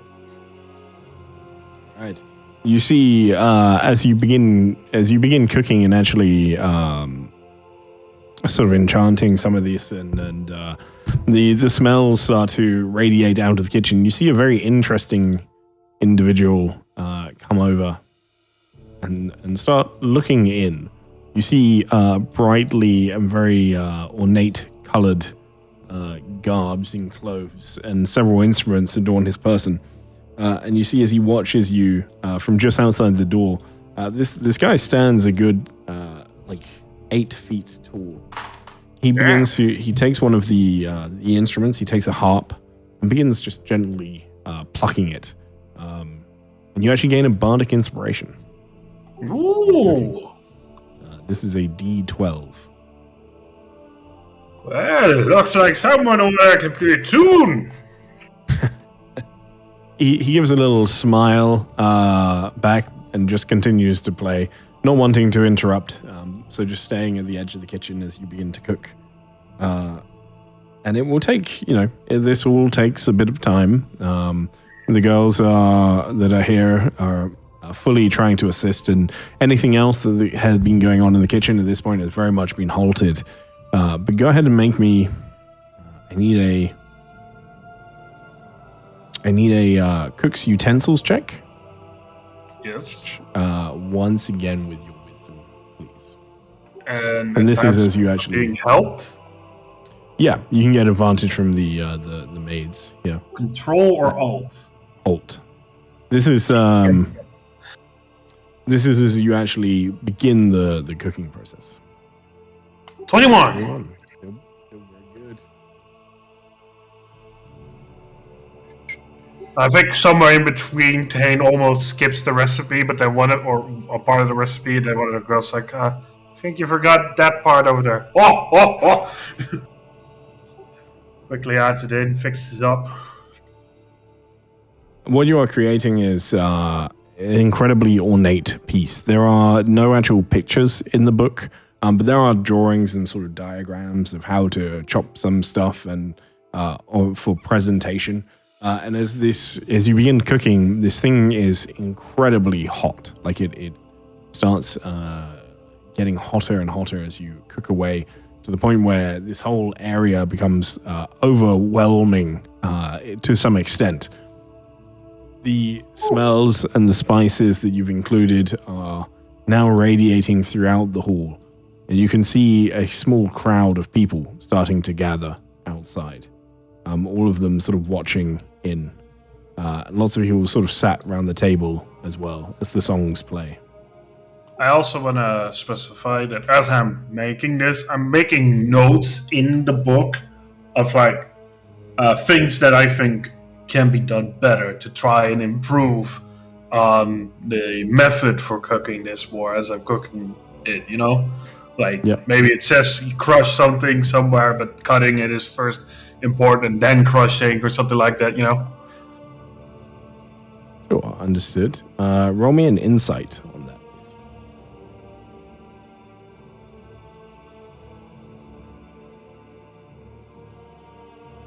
It's pretty good. Pretty good. Yeah, you are gradually improving it. Okay, very nice. I'm going to send you something. Give me 2 seconds.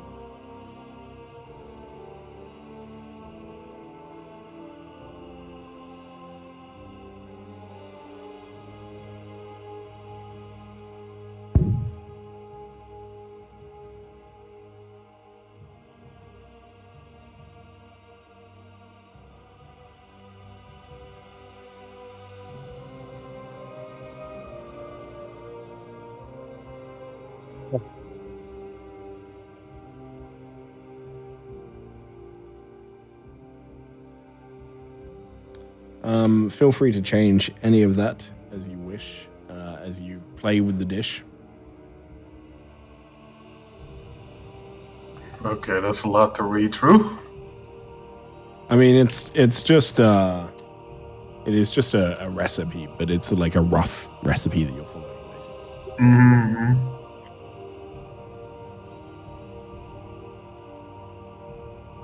But you can very much change this to however you want to. However you want it.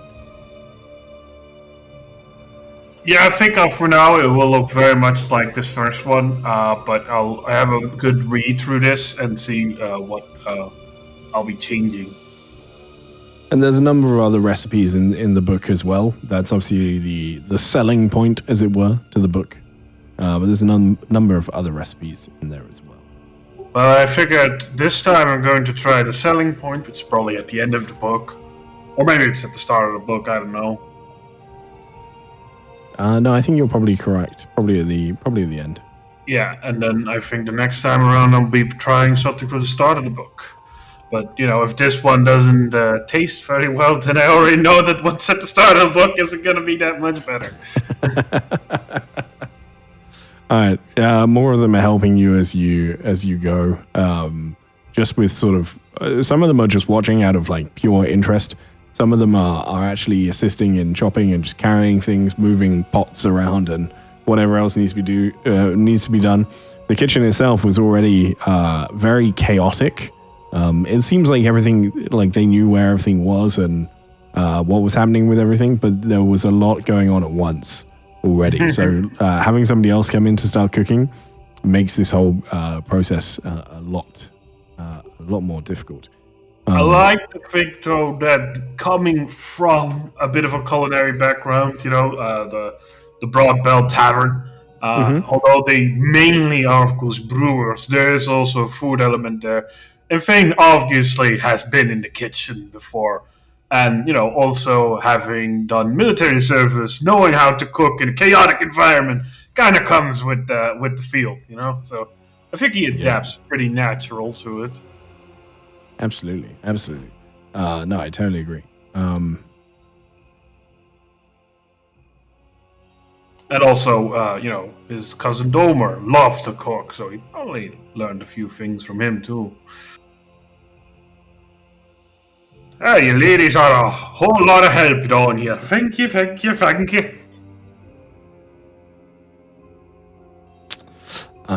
They sort of nod and smile. They thank you in return in several parts. There's a lot of heavy concentration going on at this point. And as we finally get there, I need one more check from you. The higher, the better. You see, as everybody cheering you on, you feel magic beginning to overcome you in a few senses. You feel as you are essentially somebody casts guidance on you, and you can feel your hands moving almost unnaturally fast now as you finish off the rest. Putting on the final tweaks. Go ahead and roll me. I need one last check on this. It is cook's utensils. You have advantage. You have a D4 to add to it. You have your bardic inspiration if you would like to use it, but that's obviously totally up to you. But the higher, the better. Well, I'm probably going to be using both of these. But let's first roll the cook's utensils just normally with advantage. And the D4. Well, yeah, that's what I'm going to roll. Oh, yeah, baby. 1d4 and 1d12, was it right? The D12 for the bardic inspiration, yeah. That's 8. That makes it a 34. Okay. Let me make a note of that. All right. Which recipe are you making again? So what? Which recipe are you making again? I'm making... I'll put it in the chat, because pronouncing it also twists the tongue.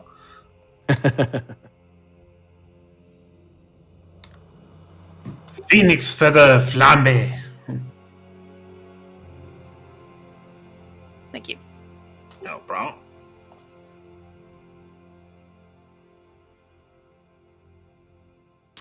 All right, amazing.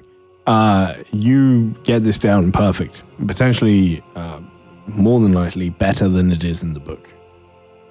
I make good notes of that, of what was changed, what was improved upon.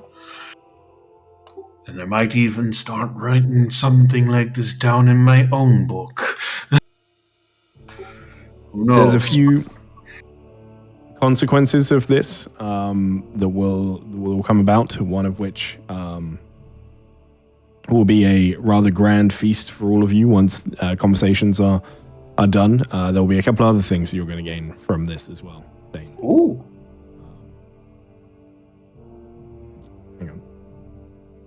Yeah, a couple other things as well. I'm going to just make a note. There was one more. Slipped my mind. So I've got to think what the last one was. There was one other. Anyway. Oh yeah. But I will cover what that is in just a moment. We're going to go and take a break fairly shortly. But before I get to that, I want to jump back as just to do this very quick bit. As Mariam, you managed to unlock the door.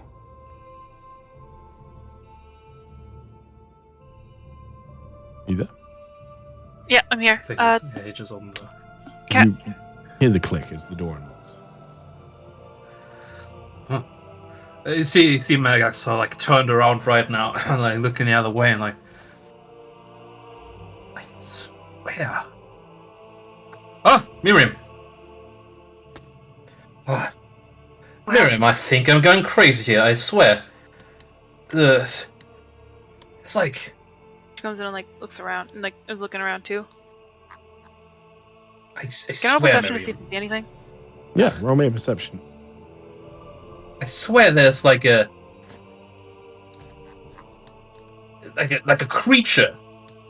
like a small creature running around. And I asked earlier one of the Valkyries or the people or servants, I don't know, here, and all she told me is she went like, and then you haven't seen it either, she said to me, and I'm like, what was it? And it's taunting me, I swear. There is no war in Boston City. She like Anyways. her eyebrows like curls and like she is looking around very like intensely just to see like if she can see what he saw. With that roll, I have to double check something.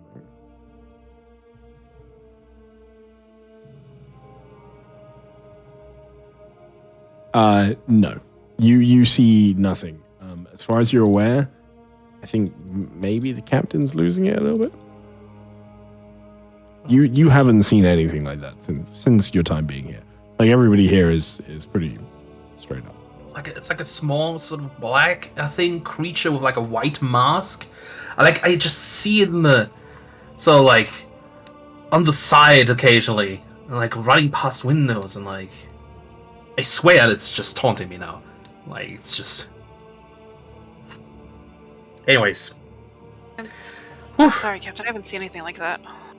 No, apparently no one has. But like some of these people here, and I look around, they know, but they won't tell me for some reason.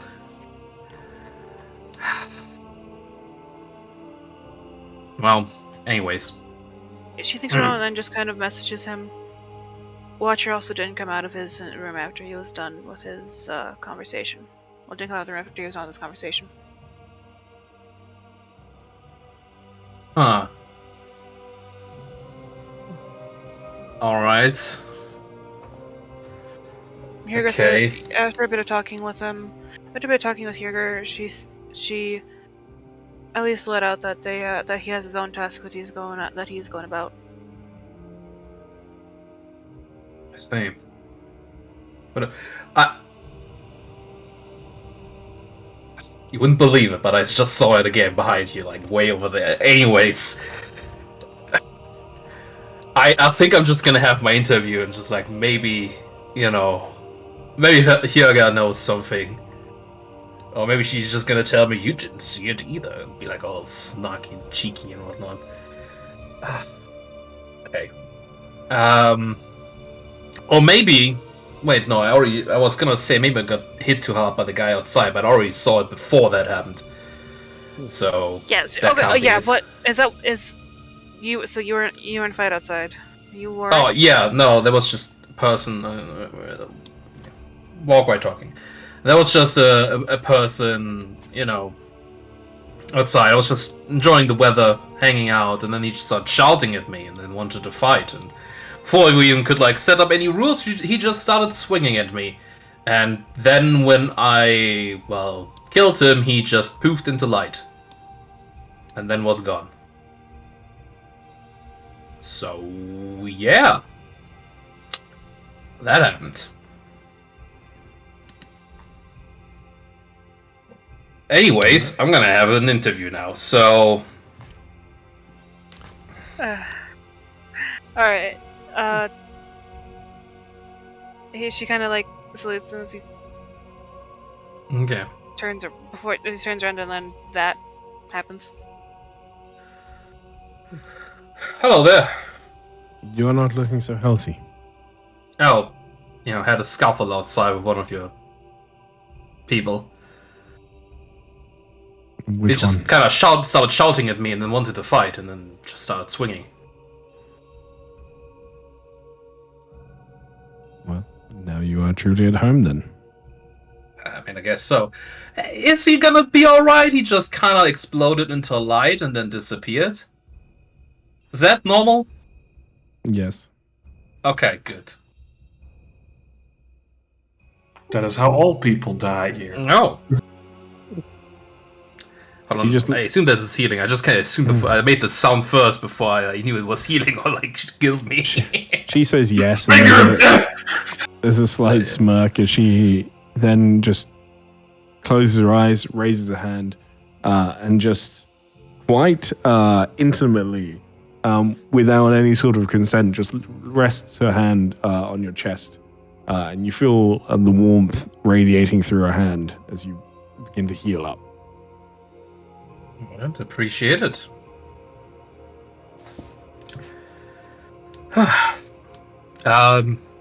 Is this interview thing still happening, or did I miss my chance? You feel the healing stop, but her hand doesn't move and her eyes don't open. There's a moment that she's just stood there. And you're not entirely sure what's happening for a split second. My insight is also in the minus, so like I'm just kind of like standing here right now. Like you're also like, what the heck? She eventually removes her hand, opens her eyes. You see a look of what is quite obviously concern. Yes, the interview is still happening. All right. So I turn around, look back, and kind of like shrug at everyone else, and like, what's the door? I'll sit down in the chair, quite casually.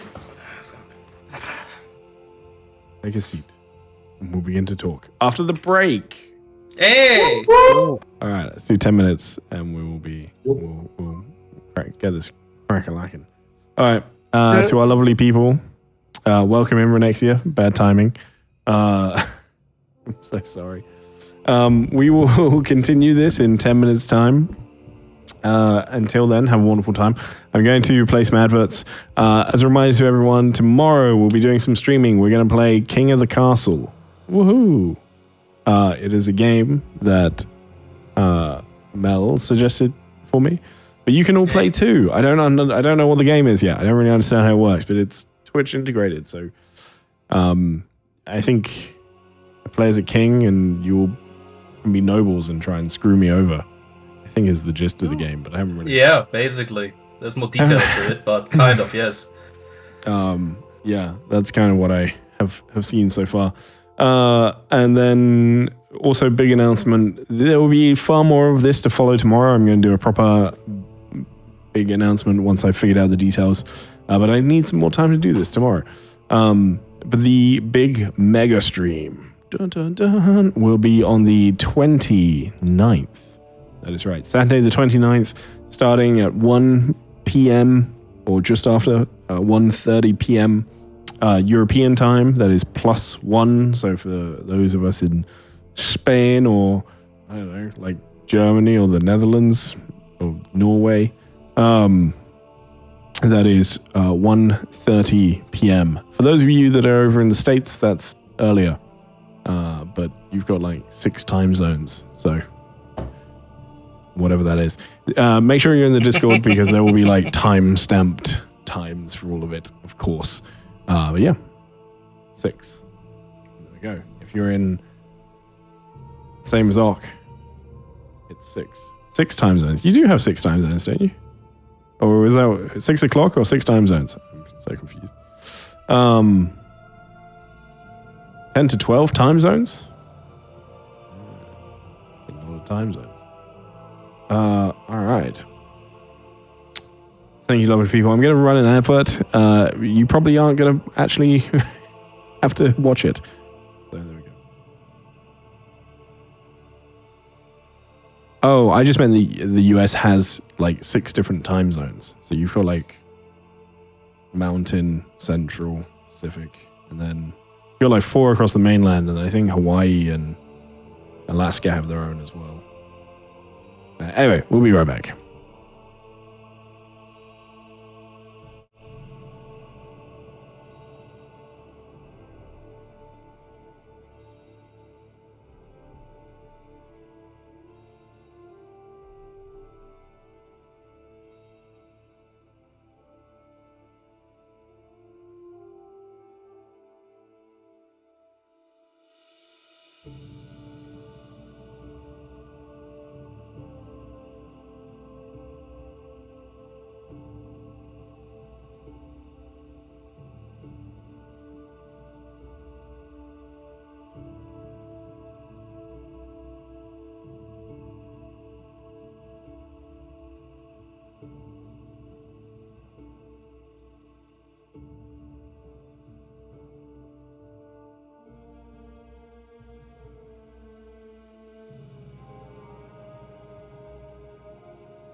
All right.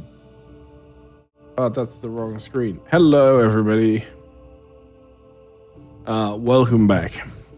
Melgak, you walk in. You walk in. You sit down casually. I think that's what you said, right? Yeah, exactly. You sit. She looks at you for a moment, very much taking everything in. You fight well. As we don't expect it.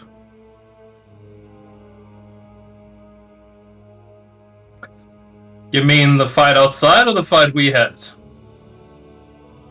Just realized this could have meant multiple things. Or just in general. No, the fight we had. I see. Well, I had assumed you'd been fighting. How many did you take out? I mean, outside? Oh, I just got challenged by one guy with golden horns. Yeah, I was just hanging out, and then he started shouting at me, and then took a swing. And, well, now he exploded into light and is gone. I'm not quite sure what happened there. He's returned to Valhalla. Ah, see.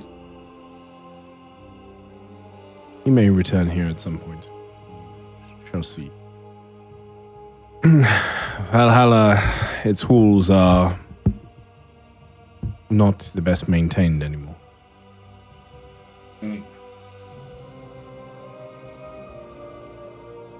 All right. What did you make of him? The guy with the gold horns? A little loud, but otherwise seems like an alright person. Good enough, pretty okay in a fight, I would say. No doubt you have noticed there are more like him around the hall. Yeah, I noticed that. I also feel like he had a little bit more in him, but he didn't get a chance for that. They are fierce fighters. And I will actually say this: what he was looking to cast, or was considering casting, that you would have likely seen one or two of them. The others do, whilst your time observing. They only actually have 4 spells they can cast. One of which you wouldn't know about because you wouldn't have seen it in this instance. They can cast Bless, Death Ward, and Spirit Guardians. Yuck. Man, imagine like all of these people, all the Spirit Guardians up. That's fucked up. I can imagine them being like spirit warriors around them instead of being like wraithing like spirits. It's just more warriors. I feel like it's more like it's on the picture, like a Northern Lights thing. Oh, that makes sense. Very pretty. But yeah, no, he seems alright. I feel like he had more in him, but didn't quite get the chance to. It was quite out of nowhere, so I wasn't really sure, what to do, how far I could go, so... Unless you're just training fights here, usually to the death. Well, no one told me that before that happened, so... If you want to... now I know. If you want to settle any debates with your fellow adventurers, now is not a bad time to do it. Yumi, get your ass over here! What's the strongest, motherfucker? Please don't. Yumi's gonna blow up half the building. So please don't send any grudges of Yumi. That would be terrible.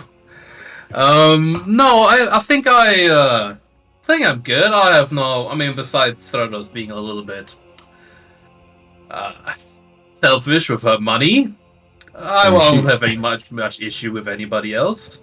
You see Hiega, the moment you said, apart from Threadross, you saw her starting to nod. When you mentioned the money, she stopped. She thought you were going in a different direction with that. Oh.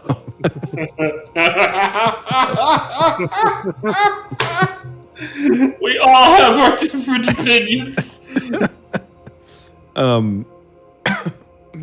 He sort of collects herself again after that. Well, maybe fight for some money. Put a bet on it. Take that. I think we got better things to do. Spend our time on. If you die inside my halls, you'll wake up in the morning. And if you're referring to saving Palor, it's likely too late for that. Although your princess doesn't seem convinced yet. Is that so? Even what was power? I mean, that was the whole idea. I already understood that the guy was dead, but like, his power saving and that thing. What was that? That is, I'm sure, worth it. I see, alright. But I will say the same to you as I said to Thredros. What happens with that power once Palor dies? Someone else handles it, I assume. I mean, not every god is dead, so it goes to someone hopefully worthy. Hopefully. But you are taking it. You are taking at least something that helps to channel their power into a fearsome kingdom of undeath. Yeah, I know, that sounds pretty bad if you put it like that. But I kind of assumed here that if we do this, Palor's light's just gonna kind of, I don't know, protect itself or wipe out the half the kingdom it's in. I mean, we have to fight or find our way in there, so you know, I imagine having Palor's light in the center of your kingdom quite is destabilizing. You know, your foundations as a kingdom. Maybe. What are your goals? My current goal is getting Palor's power into that crystal. And also saving Jurgen and maybe stealing an ancient artifact from a wizard. That's gonna be fun. She thinks for a moment. Which artifact? Oh, God, what was it called? It's like a big robot crab, I think it was described as. Like a machine thing. What are you doing with that? Qualish something. Well, to get Palor's light to where it's supposed to be, we need to get a crystal, like one of the shards or whatever they're called, which is in the plane in the sea of dust or whatever it's something like that. And to not die in there, we need some protection. And we were thinking a sort of walking tube land ship would fit quite well there, especially if it's a magical artifact. That was the idea we came up with, at least as a group. Well, I think it's good luck apparatus of Cornish. Ever heard of that one? I can't say that I have. It's not really my field. Yeah. I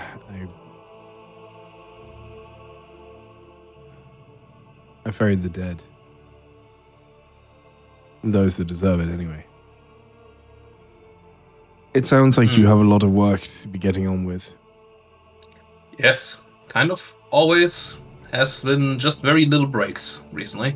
Well, but you are here nice right now. To find Jurgen first. Of course, yes. What do you make of his path? How much do you know of it? I don't think I know too much. Though what I have gathered from just being with him, he seems to be meant for some sort of greatness. And, well, he was until very recently well on the path of that, until he suddenly got whisked away by the fates. Just whoosh, and he was gone. Just like that. I think there's a reason for that. Well, I wouldn't know. I was in a hole at that time. I didn't really see what happened. I just heard. I fell down a hole, you see. And then by the time I came back up, he was gone. and it You was see, a dragon egg, and she genuinely laughs at that. yeah. Sorry, when you said that you were in a hole, I thought maybe you meant metaphorically, but you fell down a hole. A literal hole. I drew a card, and a hole opened up beneath me, and then I fell down it. You should get yourself some wings. They are wonderful things for stopping you falling. I mean, I sort of twist my shoulder, and like one of the sort of flayed wings comes out, and then goes back in. I had one of those, and I didn't like the look of him, so I changed him a little. I'm not one for angel wings, you know. Which, by the way, those were also forced upon me. I generally don't like things usually being forced upon me. I know, they look beautiful on you. I'm just saying, on me. She was showing off. Like, here's a picture of me. No. That was. I just wanted to put that up as a reminder.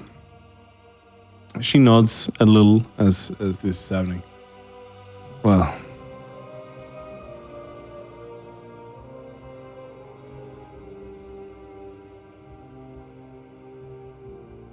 Like, while I appreciate the ability of flight, I do like my feet on the ground. Usually, it's much more comfortable.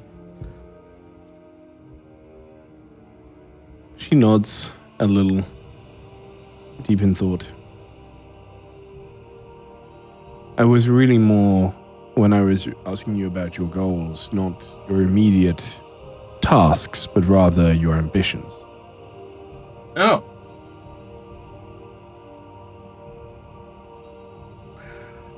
Well, I mean, if I'm being brutally honest, hold on, I have to sneeze. I'm glad you can be honest with me. Oh, it's stuck. The sneeze is stuck. It's in there. I can still feel it, but it's not coming out. Hold on. Okay. I have a solution. What do you mean? If you die here, you'll wake up in the morning. Before the sneeze. Okay. I'll be fine. Thank you for the offer. I think I'll just live with it for now. Sword. Okay. No. Yes. No. I think my overarching ambition is to do good by my patron. Who is your patron? Varima. But Queen. Maybe have heard of her.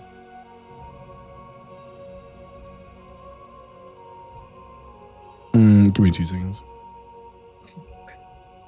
She says, "Give me 2 seconds." Well, you see, she's deep in thought as her eyes narrow. I have not had much of a running, but one of my daughters has. Ah, I see. Interesting. Well, I guess as the gods are soon all to be dead, siding with demons is certainly one way to take it. I owe her a lot, so... There are demons invading near you, am I right? Yeah, that is true. Some of other folk, gnolls, and you know who his folk we had run-in with. Supposedly, I think it was Orcus, and even Igwilf was seen about, so quite a lot. Yeah. You're assisting them? No. Not to my knowledge, at least. So you work with some demons, but not others. Yeah, I think that's at least the norm. From what I know, at least, and from what I've heard, that usually working together like that is quite abnormal. And so far, I certainly have not given any sort of instructions or anything to work with them. And I also don't particularly like them in the first place. I think they are quite ugly, and also just horrid people. So no, I don't plan on working with them anytime soon. Roll me a persuasion, please.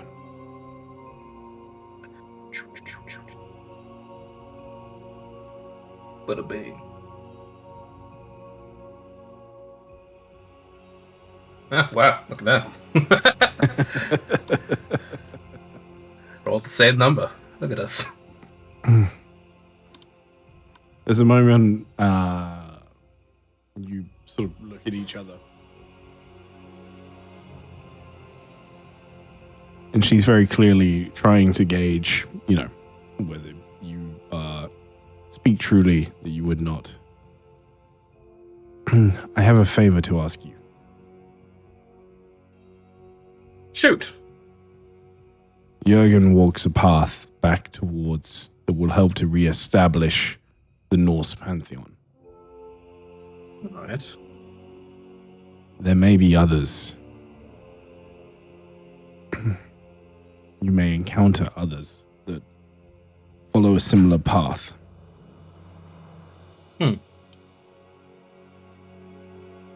I would ask that you assist them as much as you can.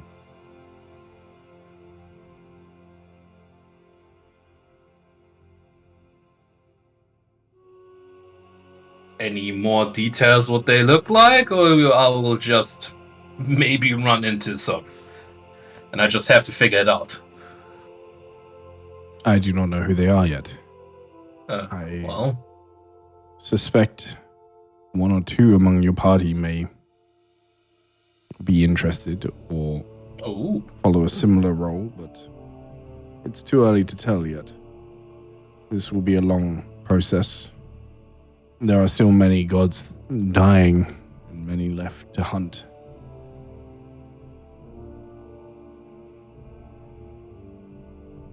I would offer you a small token, a small trinket in my power to assist you in your journey, especially to assist you in returning Jurgen to his path. Would you accept? I'm never against a little bit of assistance. A little bit extra power, can't hurt. But yes, no. As long as Jürgen, is part of my crew, from what I can tell, of course I will help him out on this long path. I still dedicated to them, and also if then we find anybody who fits that description of following and the path for the pantheon of the Northern Pantheon, whatever they call it, sure, I'll help them out as long as they don't try to stab me first. You see Isgerd steps up, rests a hand on your shoulder. What are you choosing? Intelligence. I know it's... Well. You sure? Yes. I know it's swapped. I know you changed your mind at one point, right? Yeah, exactly. Okay, so when she steps up again and puts a hand on my shoulder, I sort of look at her and I was waiting for her to move again, or she's gonna be stuck again on my shoulder. She only was outside on my chest. She places a hand, and you feel this searing as a ruin, almost engraves itself onto your forearm somewhere.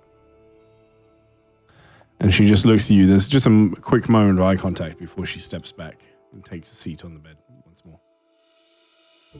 Huh. I have something else for you. Oh. This is to aid the entirety of your group, but it can only be carried by one at a time. Who you wish to give it to inside of your crew is your choice, but it is something that will aid you greatly. Let me be very clear. This should only be used if you are in real desperation. To use it another time would be to waste it. And it is an incredibly powerful thing, one of a kind.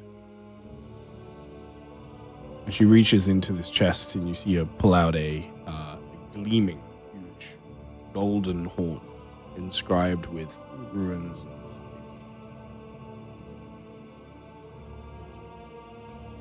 lays it on the table in front of you. It can only be used once, and then I must recharge it. If you wish to use it again after that, you will have to find me. Well, it's not my first one. Yeah, you have oddly a lot of those. We should get efficiency performance at some point. It's not bad. Well, alright, I understand. Shields will come in useful. And again, to be clear, she's as the sort of interim captain of the group.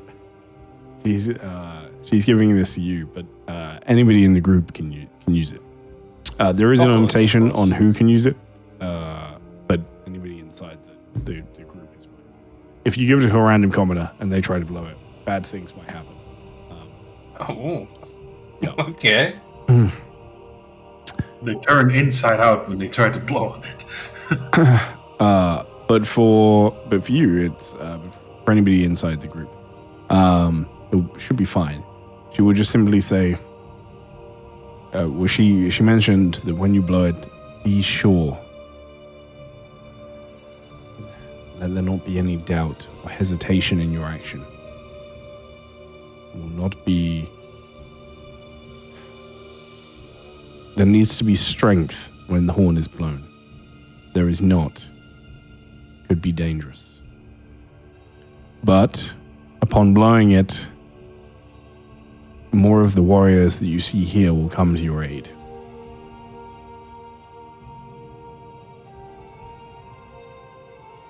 I see. I understand.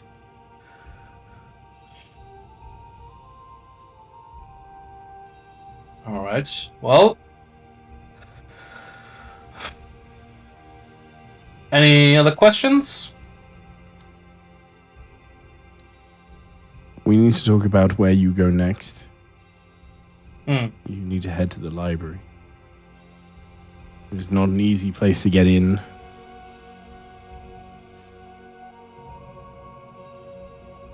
Sure, why not? Honestly, I worry about your companion Yumi being... That is very understandable. I'm sure he can hold himself somewhat back if it's for the purpose of, saving his friend Jürgen. He seems to be quite attached to him, especially to, or just in general, Minotaur kind, it seems. Some thing from his past, from what I've heard. Let's hope so. It is vitally important in this moment. Well, it's been a pleasure talking to you. Do you have any final questions for me before we part ways? He stands up and goes yeah, so... He turns around. This is strange sort of small creature running around that I've seen a couple of times now. It's small, I think it's black and has a white mask, but it's very fast and I asked one of your servants, assistants, maids, I don't know, out there, and all she said to me is that I also didn't see it and to leave it alone. And I was not quite sure what to make of that. And also it seems to be kind of taunting me ever since I asked about it, so... earlier I ran to a room and then I locked the door behind me while taunting me from outside the window. That's very worrying to hear. Tell me again, what did it look like? You actually don't... Well, I would describe it to the best of what I don't think I saw it really well at all, but it's very small. I'm pretty sure it's black, maybe sort of wispy, maybe furry. I'm not quite sure. It's very fast. Blue eyes? I don't.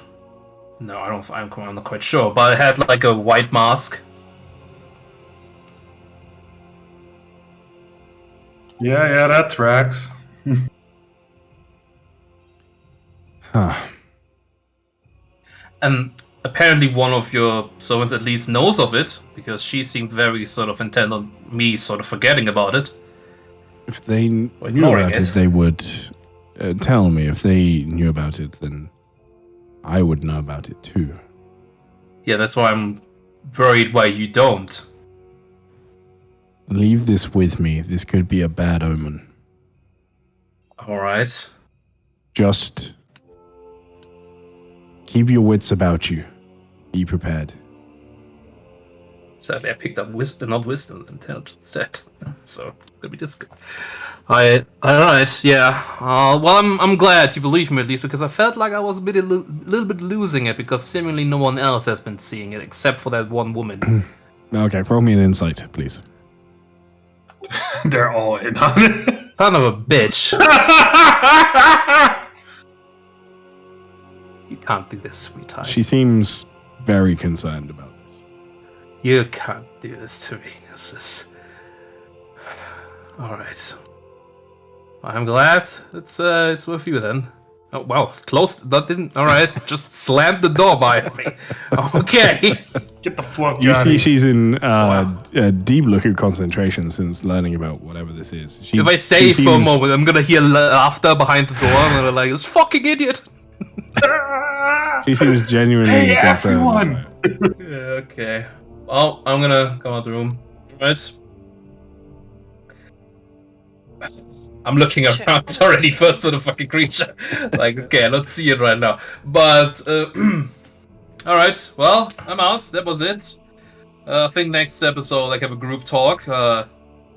Let's see if we can't find Thane. I think I saw Yumi over there with the dragon friend, but I'm sure they're gonna still busy talking for a while.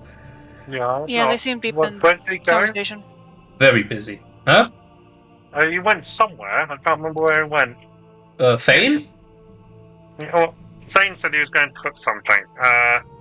No, Yumi. Then? Oh, no, I saw Yumi earlier up there. I just took it when I came up the room. I saw him. He's over there at the corner. I hope he's learning. Let's go for Thane. Things. Yeah. Let's see if we can't find the kitchen. And also, I mean, I knew, by the way, Herga told me to also leave it in her care. She seemed very honestly worried about this small black creature. But also, if it shows up again, I will still chase after it. This thing has taunted me enough. The fact that it, like, plays with me like this is very upsetting. Oh, I have a Mary will nod and understanding with it. And actually, like, as passing, she'll ask this person, "Hey, which way is the kitchen?" Reason my trunk to navigate. Down by the entrance. Alright, thank you. And then is that a grill in there? Sure, it's not this room. There's a grill. There are many grills in these rooms. Oh, he said it was down by the entrance. Gesturing back to the person who she was just talking to. It didn't look for anything like this, did it, Melbeck? And I kind of summon my homunculus to kind of... Yeah. No, it didn't look like that. Okay. Well, but I'm also glad Dad is still around. You have forgotten about it. Like, you've forgotten about some other things. What like? Nice! What else have I forgotten about? It's alright. Are you creating shared goals? What talking? I'm very busy! This has to be just right! No, it seems properly into it. You know, there's like flames shooting out of the oven and they're pumping in more. Come on, I need more heat! Where's the fucking nonsense? You see everybody in this room, by the way, is just staring into the kitchen, watching. And as you walk to that point, one of them goes, "Oi, out of the way!" Don't block the view. Sorry. Wasn't aware this is like a thing. Move out the fucking way, serving food, yeah. Oh boy. Mary kind of smells the food as it goes back and just, oh, that smells lovely. That's like fire. Hey, what the? Son of a bitch! There it was again. Hold on a second. I think I might have. Okay, can I roll to see? Okay, where is it? Where is it? Character, I saw that on the map. Can I roll to see if Miriam actually saw it? Yeah, roll me a perception. Please please, out of the kitchen. Chef Thane is working. Please. Sorry. Tries to raid me, bloody pantry. You did not see it, Mariam. Everything all right, Melvin? It's fine. It's okay. Okay, good. It's alright, I'm okay. She kind of like looks over at Melgag and just kind of mouths again. Yes. Shrugs and like. Damn. I get it. Oof. I think I will say, Ty, that capitalizing the final notion of this recipe that Dane's making, like a very bright flame erupts for a moment in the kitchen, you know. Flashbang. Like almost like a flashbang, you know. and then it sizzles, of course, but then the aroma kind of starts like taking over like tenfold in this place of good food smell. For a moment. I guess she peeks and she's blinded for a moment.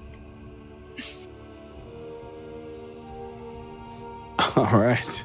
All of them are helping you as much as they can, and there is just this grand dish coming together on the main table in the middle, as juices and sides are added to it, and they start ferrying sort of side dishes and things out to the table as well, running back and forth to help you. Taters, vegetables, rabbit stew, whole chicken.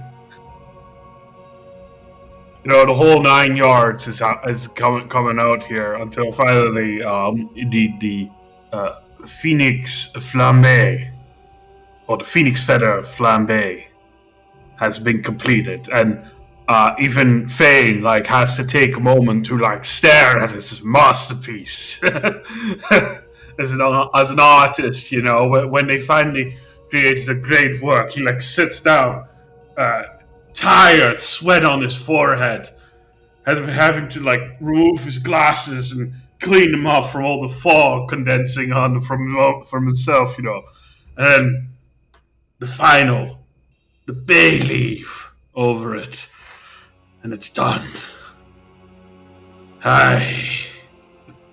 Yes, it's gonna be good eating. Alright, girls. All together now, let's bring this one out. All right. And they help you very steadily make your way out. Oh. And what lays on the dish is equal parts, I want to say, like, it's a beautiful culinary display, but it is also somehow magical. The colors on it shift a little bit, as if you're gazing at starlight sometimes. It twinkles, and just the aroma and the heat that comes from it is unique. And yet the meat doesn't look like burned or anything. It looks deliciously tasty. Alright, come on, what are you standing around for, looking at this thing? People seem a little uncertain, but soon enough sort of start moving forward and tucking in and serving up. There's a light at the middle of the table. A true divine feast. Ding, sparkle, sparkle. Pillar ain't got shit on me, son. I make the fucking food holy. Jesus Christ, we may have turned water to wine. Oh God, it's getting worse. You sure this is starting? If we're gonna have like a fucking, this is still gonna blow up in a second. I'll check my Wait, armor. we need to eat it. It's not my armor. No, my armor's still on me. It is also shining quite brightly. I I take off the protective gears to try and outdo the fish. It just makes everything like brighter and more blinding. God A feast for Paylor. Oh, shut It's like up. Marion's just like squinting her her eye and like just trying to see the food through it as like there's like two very bright sources of light right in front, like very much near her. It smells delicious. I think it looks delicious, but it's hard to see. But it smells great. Yeah, next one, I'll make a little bit less with starlight dust. How do you harvest starlight dust? Don't ask! Gradually, people come and take a seat at the table and start eating and drinking and talking away as they do. We've got everybody over here. And you have the floor for a moment if you'd like to discuss your plans. So, what'd she tell all of ye? Say it again? What did the Valkyrie Queen tell you all?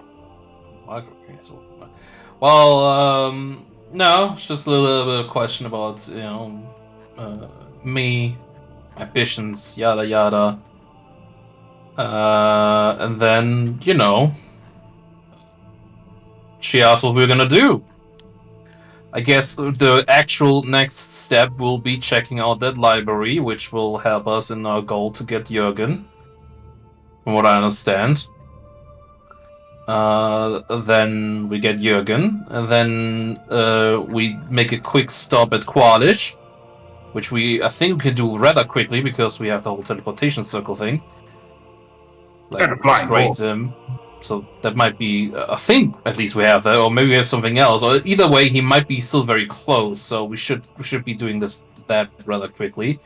And then it's up to the dust.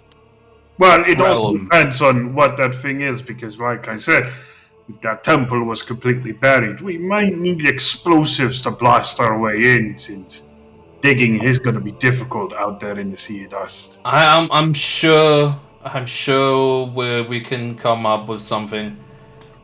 We're also going to need to modify the ship maybe a little bit for the crane to be used on that thing. I have no idea how big that thing is. Supposedly big enough for us to, well, some of us be inside, and then need an enchanted chain so that it doesn't break. Yeah, something like that. Or at least a lot of replacements. Like I said, there might be somewhat of a quick stop by Noon Terrace. Big forges, lots of specialty equipment. You just want to go. Only a little bit, but like I said, I know people there. We can get our stuff that we need for this. Well, we'll see, one step at a time. We get it, we see how it could fare up. I'm sure Yumi can sort of figure out the sort of resistance of it and its enchantments. Or something. And we'll be good. Hey. This Jürgen fella is going to be the important part here now, first. Because the way they're talking about him, though, he seems pretty important too. He's rather big, I guess. Yeah. I mean, he's a Minotaur. Of course he's big.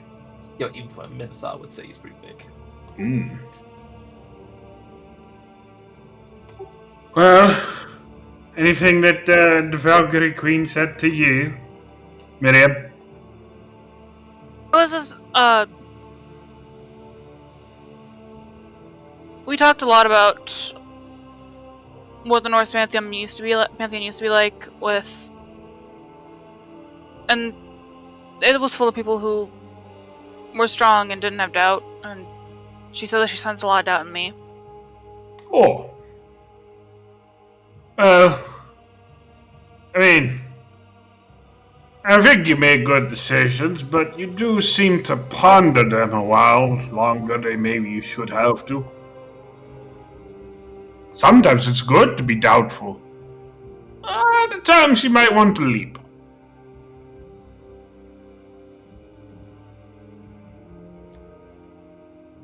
And also talked about, and he also talked about who those 3 girls were, and said that's just the first time I remember meeting them. Well, she said that. I don't know any of it. Like, you all vaguely mentioned them, but I'm kind of happy I didn't have that encounter. Because it seems it's brought you all a lot of grief.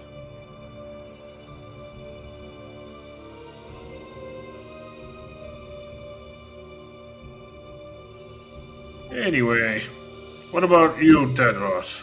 Oh, thank God, it's dying down a little bit. As you start to eat it, you know? gradually. Yeah.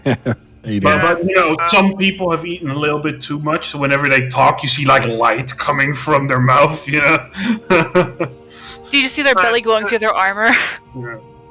Not for me. Well, thanks for the good food, Jurgen, first of all. Jurgen? Jurgen? Jurgen? Sorry. Sorry, I meant, I don't know why I called you Jurgen now. I guess I've just been thinking Well, about the food must have been delicious. Thanos really misses him, you know. I do miss him a bit, yeah. He was a good bloke. One of the few in our group who was about as tall as me. Maybe a little bit of a violence problem slightly, but, you know, I mean, otherwise pretty good guy. Is that really that unique in this group?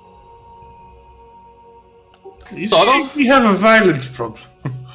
I don't really. I think he was most of the times the first one to start swinging at some of slight irritation. I suppose I'm confusing effectiveness in combat with. No, I'm not talking combat. Like combat, no, it's like he's amazing. You know, he's great in that. I'm not talking outside of combat. Yeah. He has a penchant of like punching people that irritate him. Good point. I mean, Minotaurs were a little bit notorious for having a short fuse. Yeah, well, you know, for the person he's supposed to be, maybe he should like extend that fuse a little bit. You know, not all gods are well balanced folk as well.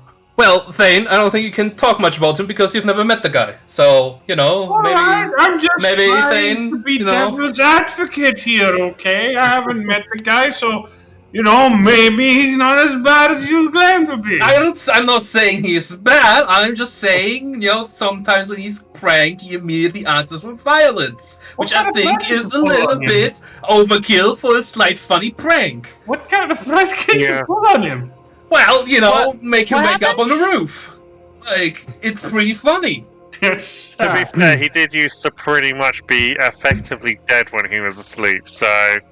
Well, I mean, that's a whole different thing. That's another point. That's a different point. All of you, as you turn to look, you'll see a small ginger cat. It is... Well, sorry, everybody apart from Melgak sees this. As you'll see a small ginger cat just very casually sitting on top of Melgak's head. You know, like I think he has kind of a problem with that. And maybe, you know, it was funny. And maybe you should have just laughed it off. It's not like he was hurt by it. I was hurt by it because he punched me. You see? Miriam is not being obvious about staring at that cat. No, Thane. You don't. I don't think you have a right to comment on this. No, you don't. Don't make any motions with your hands. There's no. I don't think. What the fuck did you just say to me, Threatos? What the hell was that?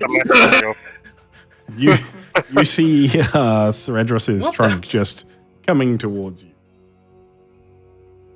I like flinch back. Threatos, what are you? Threatos. How does it react to him flinching back? It like moves slightly to keep its balance, but it doesn't do anything else. Okay. I slap your trunk out of my face. Like, personal space. I try kind of reaching a higher arc to try and avoid his face. As he's leaning back, I kind of want to reach up to try and pet the kitty. I'm dodging his trunk. All right. Weaving. I need Thane and Thredros roll me a sleight of hand here, please. The cat at this point looks like it is clawing into Melgak's head to stay on. Surely he would feel it. Did I roll anything because I'm moving around? This is against your armor class. Thane manages then. Okay.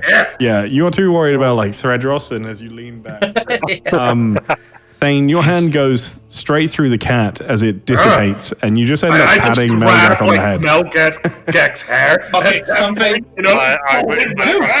Dude, this hair is like very well prepared each morning. You can't do this. What is going on with you? To stop like you're going from my head? What's happening here? I stopped. What did you put in the food? There was an illusion on your head. Top of your head. Yeah. What are you talking about? There was an illusion on your head. I think I would feel a cat if it was sitting on my head. I said there was an illusion on your head. An illusion on my head. Of a cat. You guys. You're trying to just mess with me. Oh yeah, we're not once messing with you. It couldn't be that something weird has happened to you, because a cat on your head is clearly the weirdest thing you've heard us say all day. You know, not the fact that the food is giving off more light than the fucking sun. Well, I mean, you made it, so like I just kind of accept it for the part. It's like, holy celestial food, I don't fucking know what this is. What is this even? I think you didn't even tell us. Is there something going on with you and cats right now? Phoenix flambe! Phoenix flambe! I don't know if is there's something going on is there with something cats. related with you and cats? I never had a cat. I mean, I know a cat person, but like that's different. I think. I think this is quite different. Also, besides the bright weird light, very well done, Thane. By the way, this is delicious. Thank you. We have eaten it. Yeah. Would this be related at all? How would I fucking know? I don't know. I didn't even see the cat. Like, I feel like you're just doing this as an excuse for some reason petting my head, which is kind of weird a little bit. Would we all be in on it on an excuse for petting your head? Stop! I'm slamming his head away. Yeah, I'm taking care of this. You know, I have a good routine. Okay, that's why I always take in the morning like an extra hour to come out. Oh, really? Whoa, that's kind of overkill. You might have. Well, I do other stuff too, but like. Oh, that makes it even worse.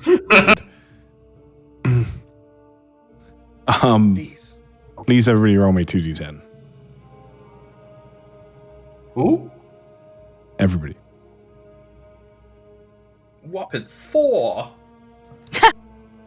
Nice. Like the cat talk really distracted you there. Please go ahead and add that as maximum hit points.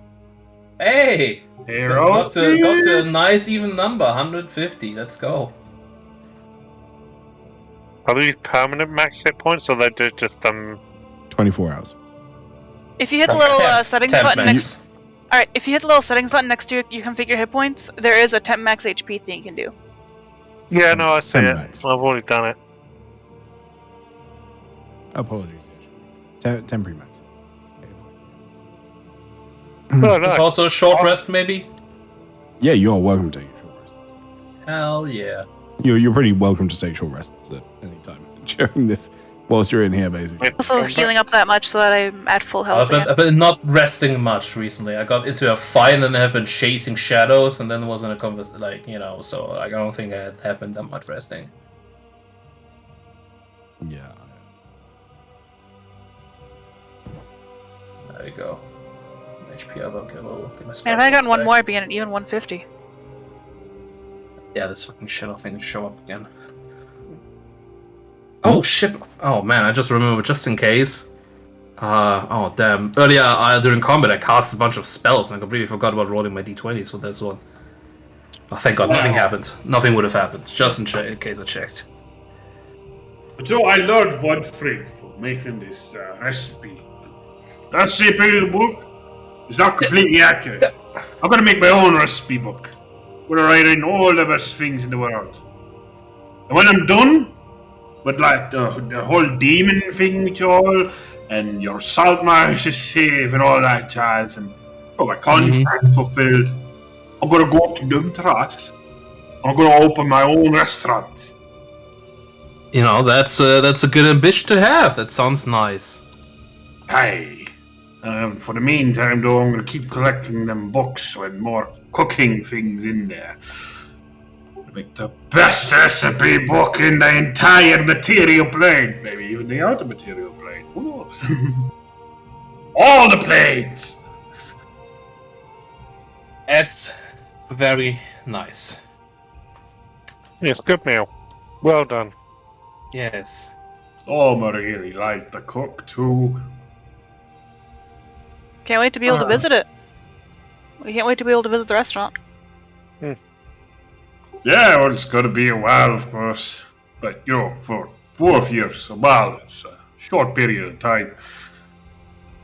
Yeah, well, but it's you still are something to look not forward human to. anymore either, are you? So, Yeah, it's still something to look forward to. aye. So, a lot of you were sent to godhood. Might be difficult to come and visit.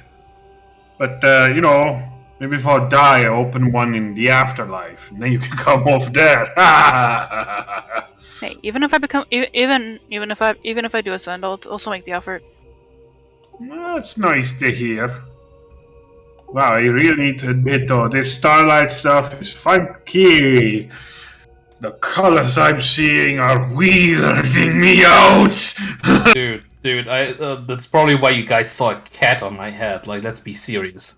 Maybe. That's ridiculous. It's weird that we all saw. If it is affecting all of us, it's weird that we all saw the exact same thing, though. That's true. I don't think we Like, you can think ask that any there of would the be? other You think we would people. be seeing more cats if it was that?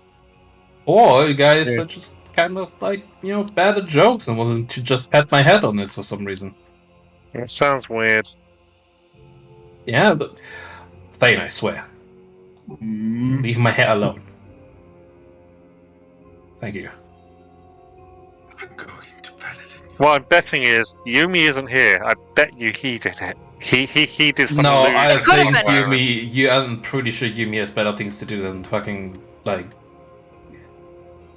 summoning cats on your head. Hold on, Aren't there hold on more a second. Isn't there more than one version of Yumi? I'm focusing on something right now, you son of a bitch. Didn't Yumi say there's more than one version of him around? It could have been a different one. Melgak, you look stressed, if I'm entirely honest. No, I am very sated right now because of the amazing food you had, but also... What? Also, there is, something that might be making fun of me, not excluding you guys right now. What do you mean? Yeah, can't say anything. It's fine. It's fine. You do not see anything, as he points it out, Thane. I mean, I have not pointed it out yet. I've been just kind of staring in that direction. And staring in that direction as well. We kind of try to. Yeah, I'm gonna look in that direction too. But as I don't see anything, I use the gem of seeing. Oh, yeah, did Watcher steal all our fucking items too when he left? He stole your sword, of course. Well, I mean, I gifted that to him. That's fine. We didn't give him much else. Maybe I thought he had the gem of seeing, to be honest. No, I had the gem of seeing. Alright. Well, gave that to the right guy. Thank fuck. I don't think he really had anything of yours. Yeah, I think so too. In hindsight, right now, I think he didn't have much. Yeah, I mean the sword that you gave him, as you say, but other than that, was the boots too. Boots. Having that belt he had would have been nice, but eh. No, it's fine. I think all he has actually on him is stuff he either had from the start or we actually gifted him to him. Yeah. Something he just kind of took from someone. Basically nothing he borrowed from anybody, right? And then disappeared with it. It's all stuff he actually had to. Roll me another perception, please. Me? Which I know feels cruel. I will point out I didn't ask you to roll a perception on the first one. Jeez. You know what? Inspiration. Fuck it. Because you rolled the best that you could. I wouldn't usually have asked you to roll there for a very specific reason. All right. Yeah, I guess you So can't I'm just, taking. So I'm throw the essentially dice taking out. both of them into account. The nat 20 isn't being ignored. I'm still taking it into account, just to be clear. But I need an additional roll. Okay. All right. Cool. Good to know. Oh shit. You definitely saw. So Thredros, Melgak, Mariam, did you roll one as well? 11. Okay. I'm just passive, but yeah. Yeah, yours. That's fine. I'm taking your passive into account. You are welcome to roll me an active one here as well, if you wish to try and do better. I think Threadross is kind of more focused on other things, but when she notices it, kind of has a brief look. I'd say it's more of a passive look than an actual active look. Yeah, I'm gonna still take your passive into account. Just roll me a perception, please. Okay. But I was just trying to say, Threadross isn't actually trying to look Hey, you got better. harder. But, yeah, I mean, eagle-eyed. Or elephant-eyed. All right. It's all the extra light in the room, you know. As you look around, so all of you, even Mariam, you see as the door opens across from you. There is seemingly no reason for it to open. You don't see anything. Nobody goes in. Nobody comes out. You just see as the door randomly just creaks and swings open. Moments later, Melgak, you are the only one that sees as a little thing starts darting back and forth in and out of the cubicles in this room. Yeah. Thane, you do see movement in that room. It is not invisible. There is nothing that... They give you true sight? True sight, yeah. Your vision suddenly becomes very clouded. As you cast True Sight, there is a shitload of other things that become visible in here that it becomes extraordinarily overwhelming in your True Sight. As almost every one of the mouth, you know. There are not only potentially sort of hundreds of spirits wandering this room with you. But you see these rainbow auras emanating from all of the warriors and the Valkyrie in here, like massive auras completely surrounding them that they all seem to be sort of oblivious to. You see lights sparkling almost like stars right above the table, making a canopy just above you.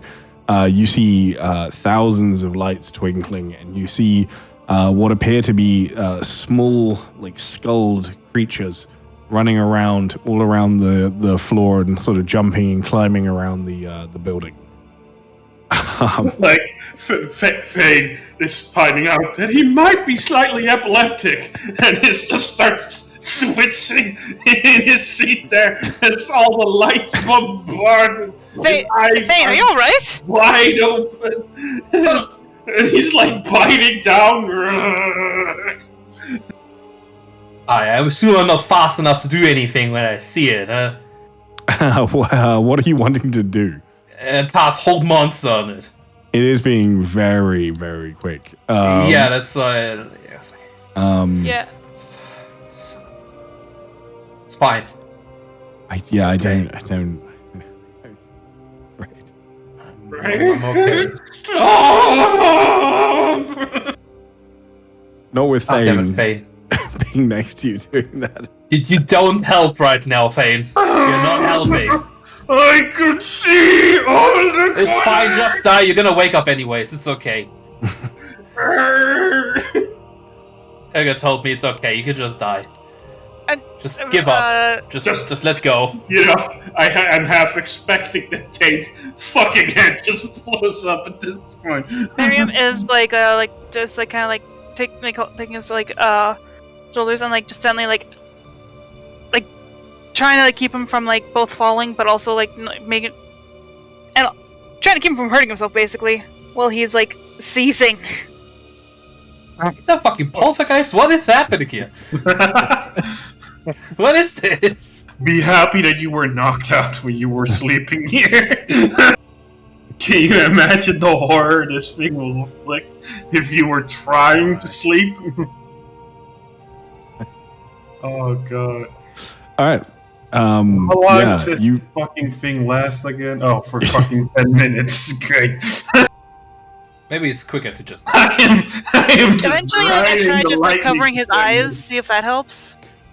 You can adjust to this. You can cover his eyes, and it like all fades, and you maybe calm down a little bit. You don't want to know how many ghosts are in this room. Oh god. I mean, yeah. Apparently, the number one way to solve things is by just like it's just by trial by combat to the death. So I feel like there's a lot of dead people. They're all stuck here. That kind of explains why we saw so many when I died. I came here. They just kind of here and then revive in the morning. I guess all these people are just kind of cycling through. You know, it's like just every morning there's a different group of people because they revive and then kill each other, and then the next group then comes back, and then just cycling through. It is very busy here in the morning. Yeah, I can imagine. Oh, God. I guess it's a morning rush, and then the dinner is fairly light. Dinner's for those who've earned it. Yeah, I guess so. Oh, thank God. And then dessert is more combat. Oh, can someone block that door over there? What are you talking about, Belgak? Just like bar the door. Is it actually now it's annoying me constantly opening and closing over there? You know, like just. Is it really upsetting you that much? I've been distracted by Thane. It's making fun of me. Doing what he was doing, and do you think the cat thing could have been from that? Are you still hung up on the cat? Well, you said that you also saw a cat too. Well, no, I didn't see a cat. Or a creature, whatever. Sorry. Well, yeah, a small, like, creature. I would not call it a cat. Out of character, she wouldn't have said cat. Sorry. It's fine. Well, I don't think. Well, I mean, it might. I don't think. I don't think it has. Well, it might. Its whole purpose apparently right now is making fun of me. So maybe if you just ignore it, it will stop. Alright, I can see that look in your eyes. You're not just gonna ignore it. Alright, fine. Okay. It's challenging me, you know? Have you tried ignoring a cat that wants your attention? No, I... Like, no, she's asking this to Thane. Oh, okay. But it's not a cat! Well, I'm comparing it to a cat this time. Hold on a second. No, this is actually... That's fine. I look over to one of the guys sitting in front of us that probably was enjoying the meal very much. Hey, do you know what Captain Malgak is talking about? Some weird creature that's, like... I knew this was gonna happen. Haunting him? It's fine. So, bitch, come on. Fucking fight me if you want me. Fucking... Come on. I'm looking around all to this entire room. All of you see as this small creature appears on the table, jumps up. Oh, hello there! Hello. And it looks at you for a moment, and then just sits down and will start eating some of the leftovers that have been discarded. Okay. Oh, he's an adorable little thing. Miriam will offer some of the some of the food. Like, Miriam's probably feeling pretty full of this, and offers like something from her plate. It will step over and take it. It doesn't seem to be able to talk. Like that doesn't seem to be something it is capable of doing. Can I look at the bardic man over there and be like, so what's this little creature then? That is one of the spirits of the house.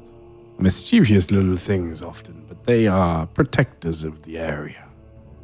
Ah, that's why it's fucking with Malgak. The one it just locked in the room over there. Yeah, very much. Yes, is that why you locked him in the room upstairs too? Probably. They don't ever harm anybody, but they like a good trick. So what? Should we just lie to Malgak and say that this thing is actually an evil spirit? If you do, you'll make good friends with it. The best way to make friends with a house spirit is to go along with its tricks. All right, little guy. What do you need us to do? Well, we could pretend no one's seen it and that he's just going a bit crazy from it. It just starts nodding. And with that, it grabs a little bit more food, and you see as it just vanishes. This is perfect. Let me touch your hair, Melgak. Stealthing in this room right now, like seeing if I'm waiting if it comes back or something. I'm like currently. I mean, I don't think the others see it right now because of vision and stuff. But like, I'm currently in the like top left corner of the room, kind of like say like Spider-Man style, and talking and just like waiting for it to potentially return. I'm just stealthed. Just like maybe it shows up again and I can like jump on it. That place like a broom closet or something. Swingers. Swinger.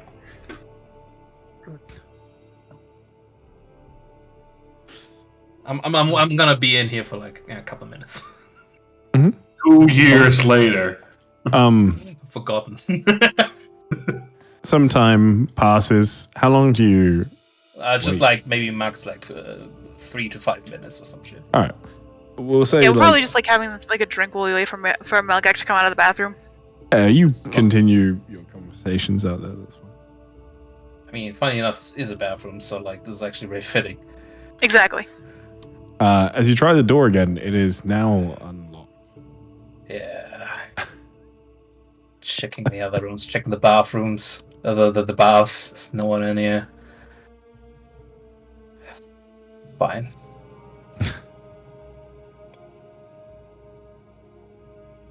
So, Bardic Man, What the fuck? where's your weapon? I can't open this door. My name is Thorvald. Thorvald. I am known as the Sky Bard, but I do not have any weapons. I do not need them.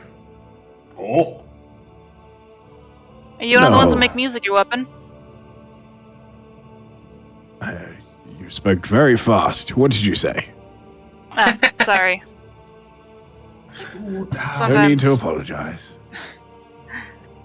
Sometimes that happens. Are you not one of the ones that make music that can defend yourself with music? Of course. Musics and storytellings. I am a writer. I collect knowledge and information, and I distribute it freely. Is he like dressed in a similar sort of style-ish? Like, not the same exact clothes, but like a similar Nordic style? Or is he indeed, like on the photo, more... Oh, what's the word? Viennic? Italian? I don't know. He looks more European.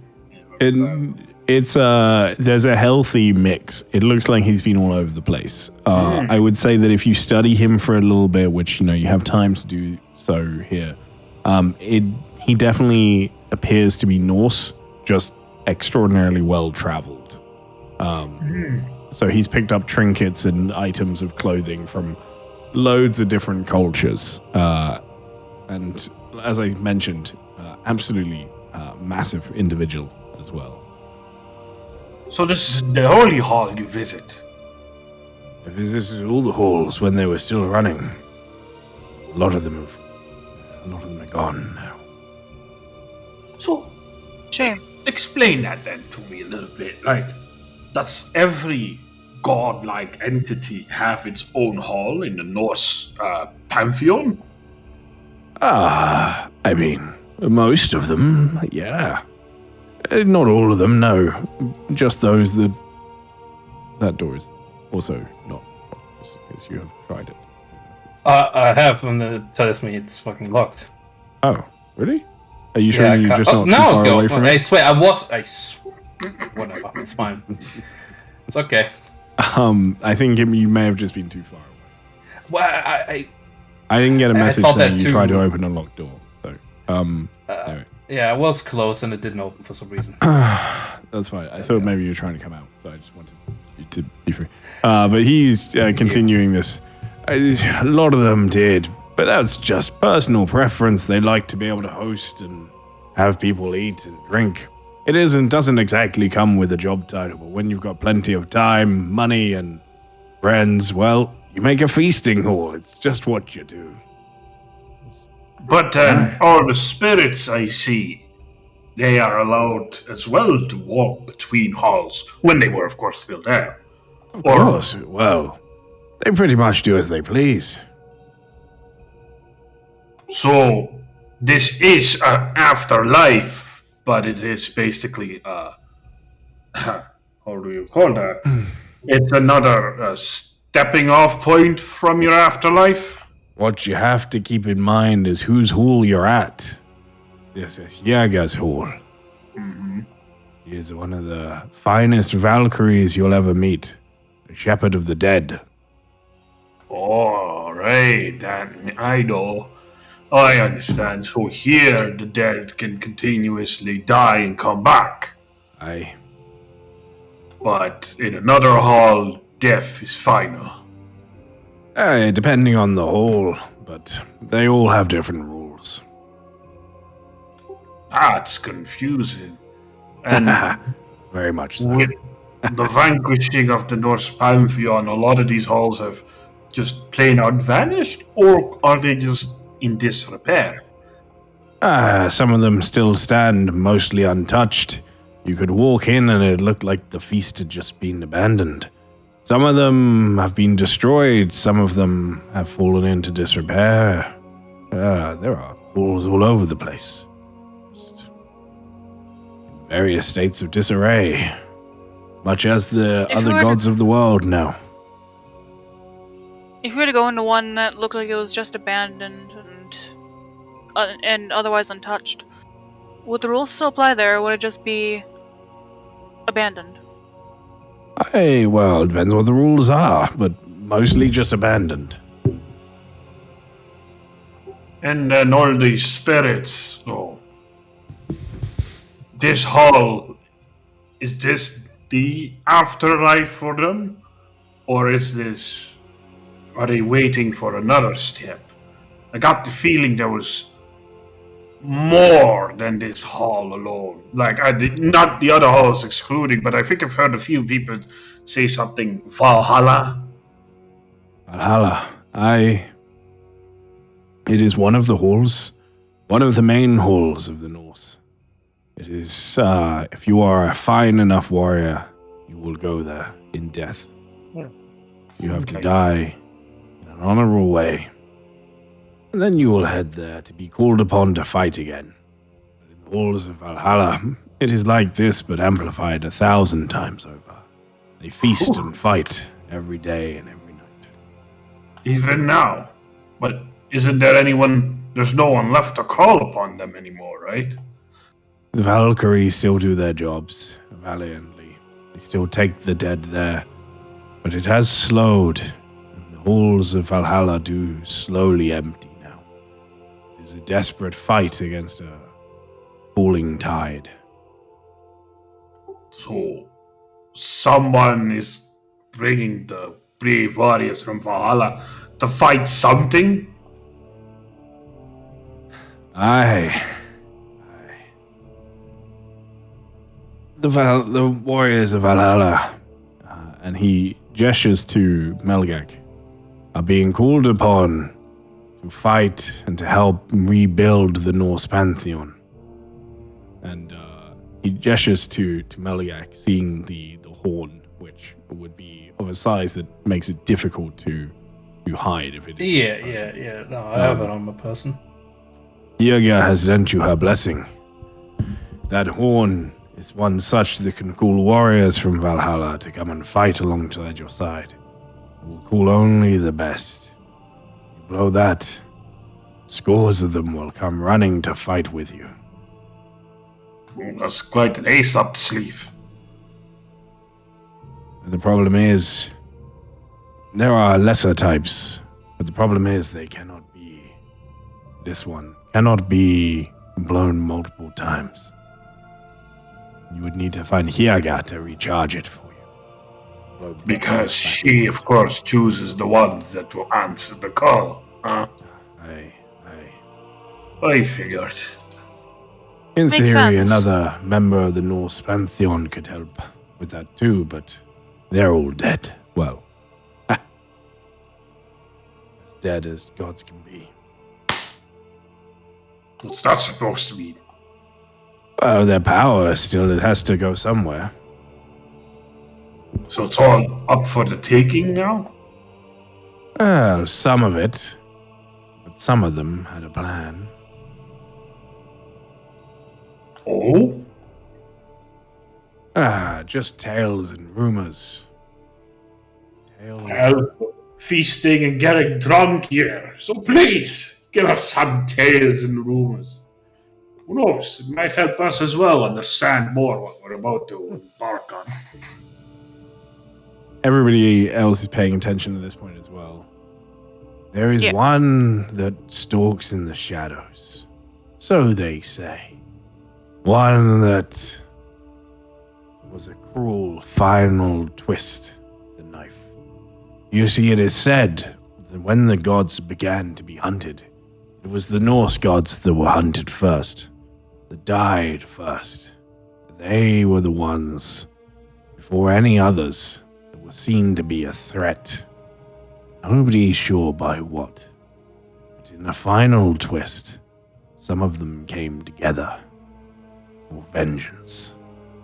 They created a weapon so powerful that if the gods were to turn their back on the Norse Pantheon, it would make sure that they all died together. But it is just a story.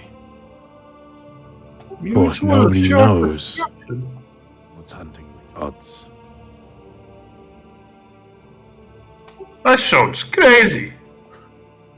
Also very counterproductive. Depending on the gods, they aren't perfect beings. Everyone has flaws. There's some that I saw in my travels that thought if they couldn't have power, then no one could. I mean, I guess, but yeah. But wouldn't it have been better for them to band together and decide to hide their power somewhere for a new generation to pick up? Aye, but it's not as interesting a story. I mean, I suppose that's...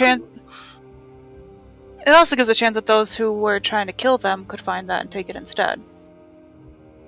I mean, perhaps, although, from what I know of my gods, they're tricky. Dwarven gods are master smiths, master foragers. Right. And then there's, of course, Hansen. He's quite a tricky lad. And despite even being a patron for both booze and for berserkers. Gods can even play tricks on those that would call themselves god hunters. It just depends on how many moves you want to plan ahead, or how many moves you don't want your opponent to be able to think you planned ahead. Maybe this is all one big. Well, maybe this is all then one big play. Oh, where it's what meant a likely. where it's meant to be. Where it's meant to be a thing of. Where it's meant to be a thing of actually counter whatever's hunting them instead. Maybe. Life is always a play. And fate is its cruel mistress. He raises a glass, like a mug. Cheers to that. Captain, did you have a good shit? Sigh. A loud sigh. Yes, it was necessary. I think this is Phoenix chicken, whatever this is. It just kind of went through, you know? I'm not used to food like this, I have to say. Though it was very good. Well, I'm happy to hear that. Though I have to admit that door over there is quite broken. You should maybe have a look at it. It seems to kind of open on its own constantly. What are you talking about? He looks over. I don't know what you're on about. I think that may just be a breeze. Yeah, well, I mean, but a door should stay closed like that for the breeze. I mean, you 100% know it's not a breeze. These doors are fucking heavy. I know it's not a fucking breeze. I mean, I thought it was always. There's a latch on the door for a reason. You know, Malgak, it most likely are just spirits roaming about. That energy is probably affecting the door. Oh yeah, that's a good theory. They gotta take a shit before my energies fucking affect them. You know, what I'm saying. Ooh, threatening the spirits. They're already dead. Alright. Just so you know, they're already dead. Let them have their fun. Morning, so, be careful what you say.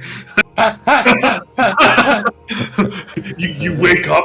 Oh shit! Not this. and there's you wake up and there's 5 dudes and there's 5 dudes standing over you. Oh shit. What? That got weird. Alright, that's where we're gonna end the session for tonight. I'm not sure we can do any more of that. Jack, give me a star and a wish for today, please. I'm going to give my star to Malgak for finding the white creature and absolutely failing to realize the imminent danger and not capturing it. I'm trying my best. Captain has failed us again. Wow. So very unfortunate. Pretty old dino. For wish, I wish to indeed find more cookbooks because I really like this. I like to cook with Dane, and I want to expand more upon that. The more books, the more cookbooks, the better. Hell yeah. Alright, awesome. Malgak? My star goes out to... What? Star and a wish, please. Sorry. Yeah. My star goes out to Thredos. I really like the conversation she had with Hyoga. I think, I like it a lot. I think Thredos does a great job every time it comes to goddess and some contemplative and words were said and all that, and I like that a lot. And I hope she thinks more about that, and something comes of it. That's good stuff. I will share all of my gold coins, specifically gold coins I have. I wasn't implying anything, but if somehow Threadross somehow changes to a better person and then starts sharing more of her money, I would really appreciate it. I currently have 0 gold piece because it's all platinum. I didn't expect anything else. Yeah. My wish is contrary to what probably most people think, it's not that I will catch the creature. It's that you will kill the creature. No. I think my wish is that I hope that Stabby is here next week. Yeah, I see. That's my wish. I just want him to be here because I want you to be here as well. The reason why we extended this stuff, because it would be nice for Stabby to be here when we learn where Jurgen is being held. And for the whole meeting thing. Well, yeah. That's it. That's the whole ordeal. So yeah. Awesome. Okay, thank you. Threadross, star and a wish, please. Yes. I think my star goes to the whole thing with Melgak and the spirit. And the little cat and mouse game they're playing. Mm-hmm. Sometimes a bit literally. Then, as to my wish. I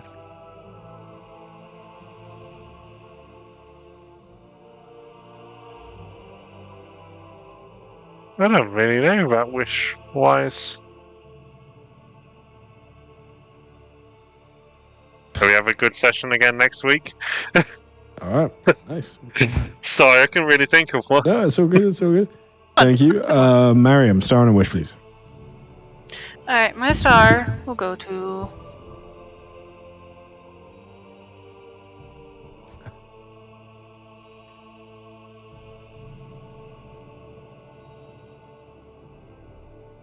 Also, I'm gonna give that to like this shenanigans with Melgak and the Spirit too. That's fun.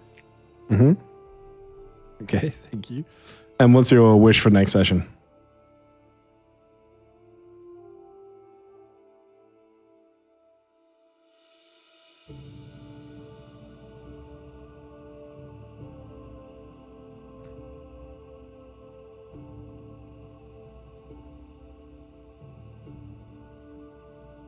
Lex?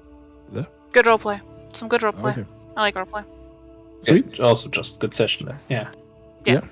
All right. Yeah. Awesome. No, I'm gonna take that. I'm gonna use that too. Okay, that's fair. That's all good. Thank you very much, guys. It's been an absolute pleasure. We are going to go raid like a good little orc warband, so please do come with us. We are going to go and raid the Wounded Warrior Project. They play some very cool Lord of the Rings stuff, and they're a great little group of people to raid. So please do come along for that. They're very, very cool. Come back tomorrow. We're going to be playing King of the Castle. Still don't really know how it works, but it's a very heavily stream interactive game, so you can come and literally play the game with me. I still don't really know how it works, but it looks super cool. It's not just ragdolling me, I'm afraid. Sorry, people.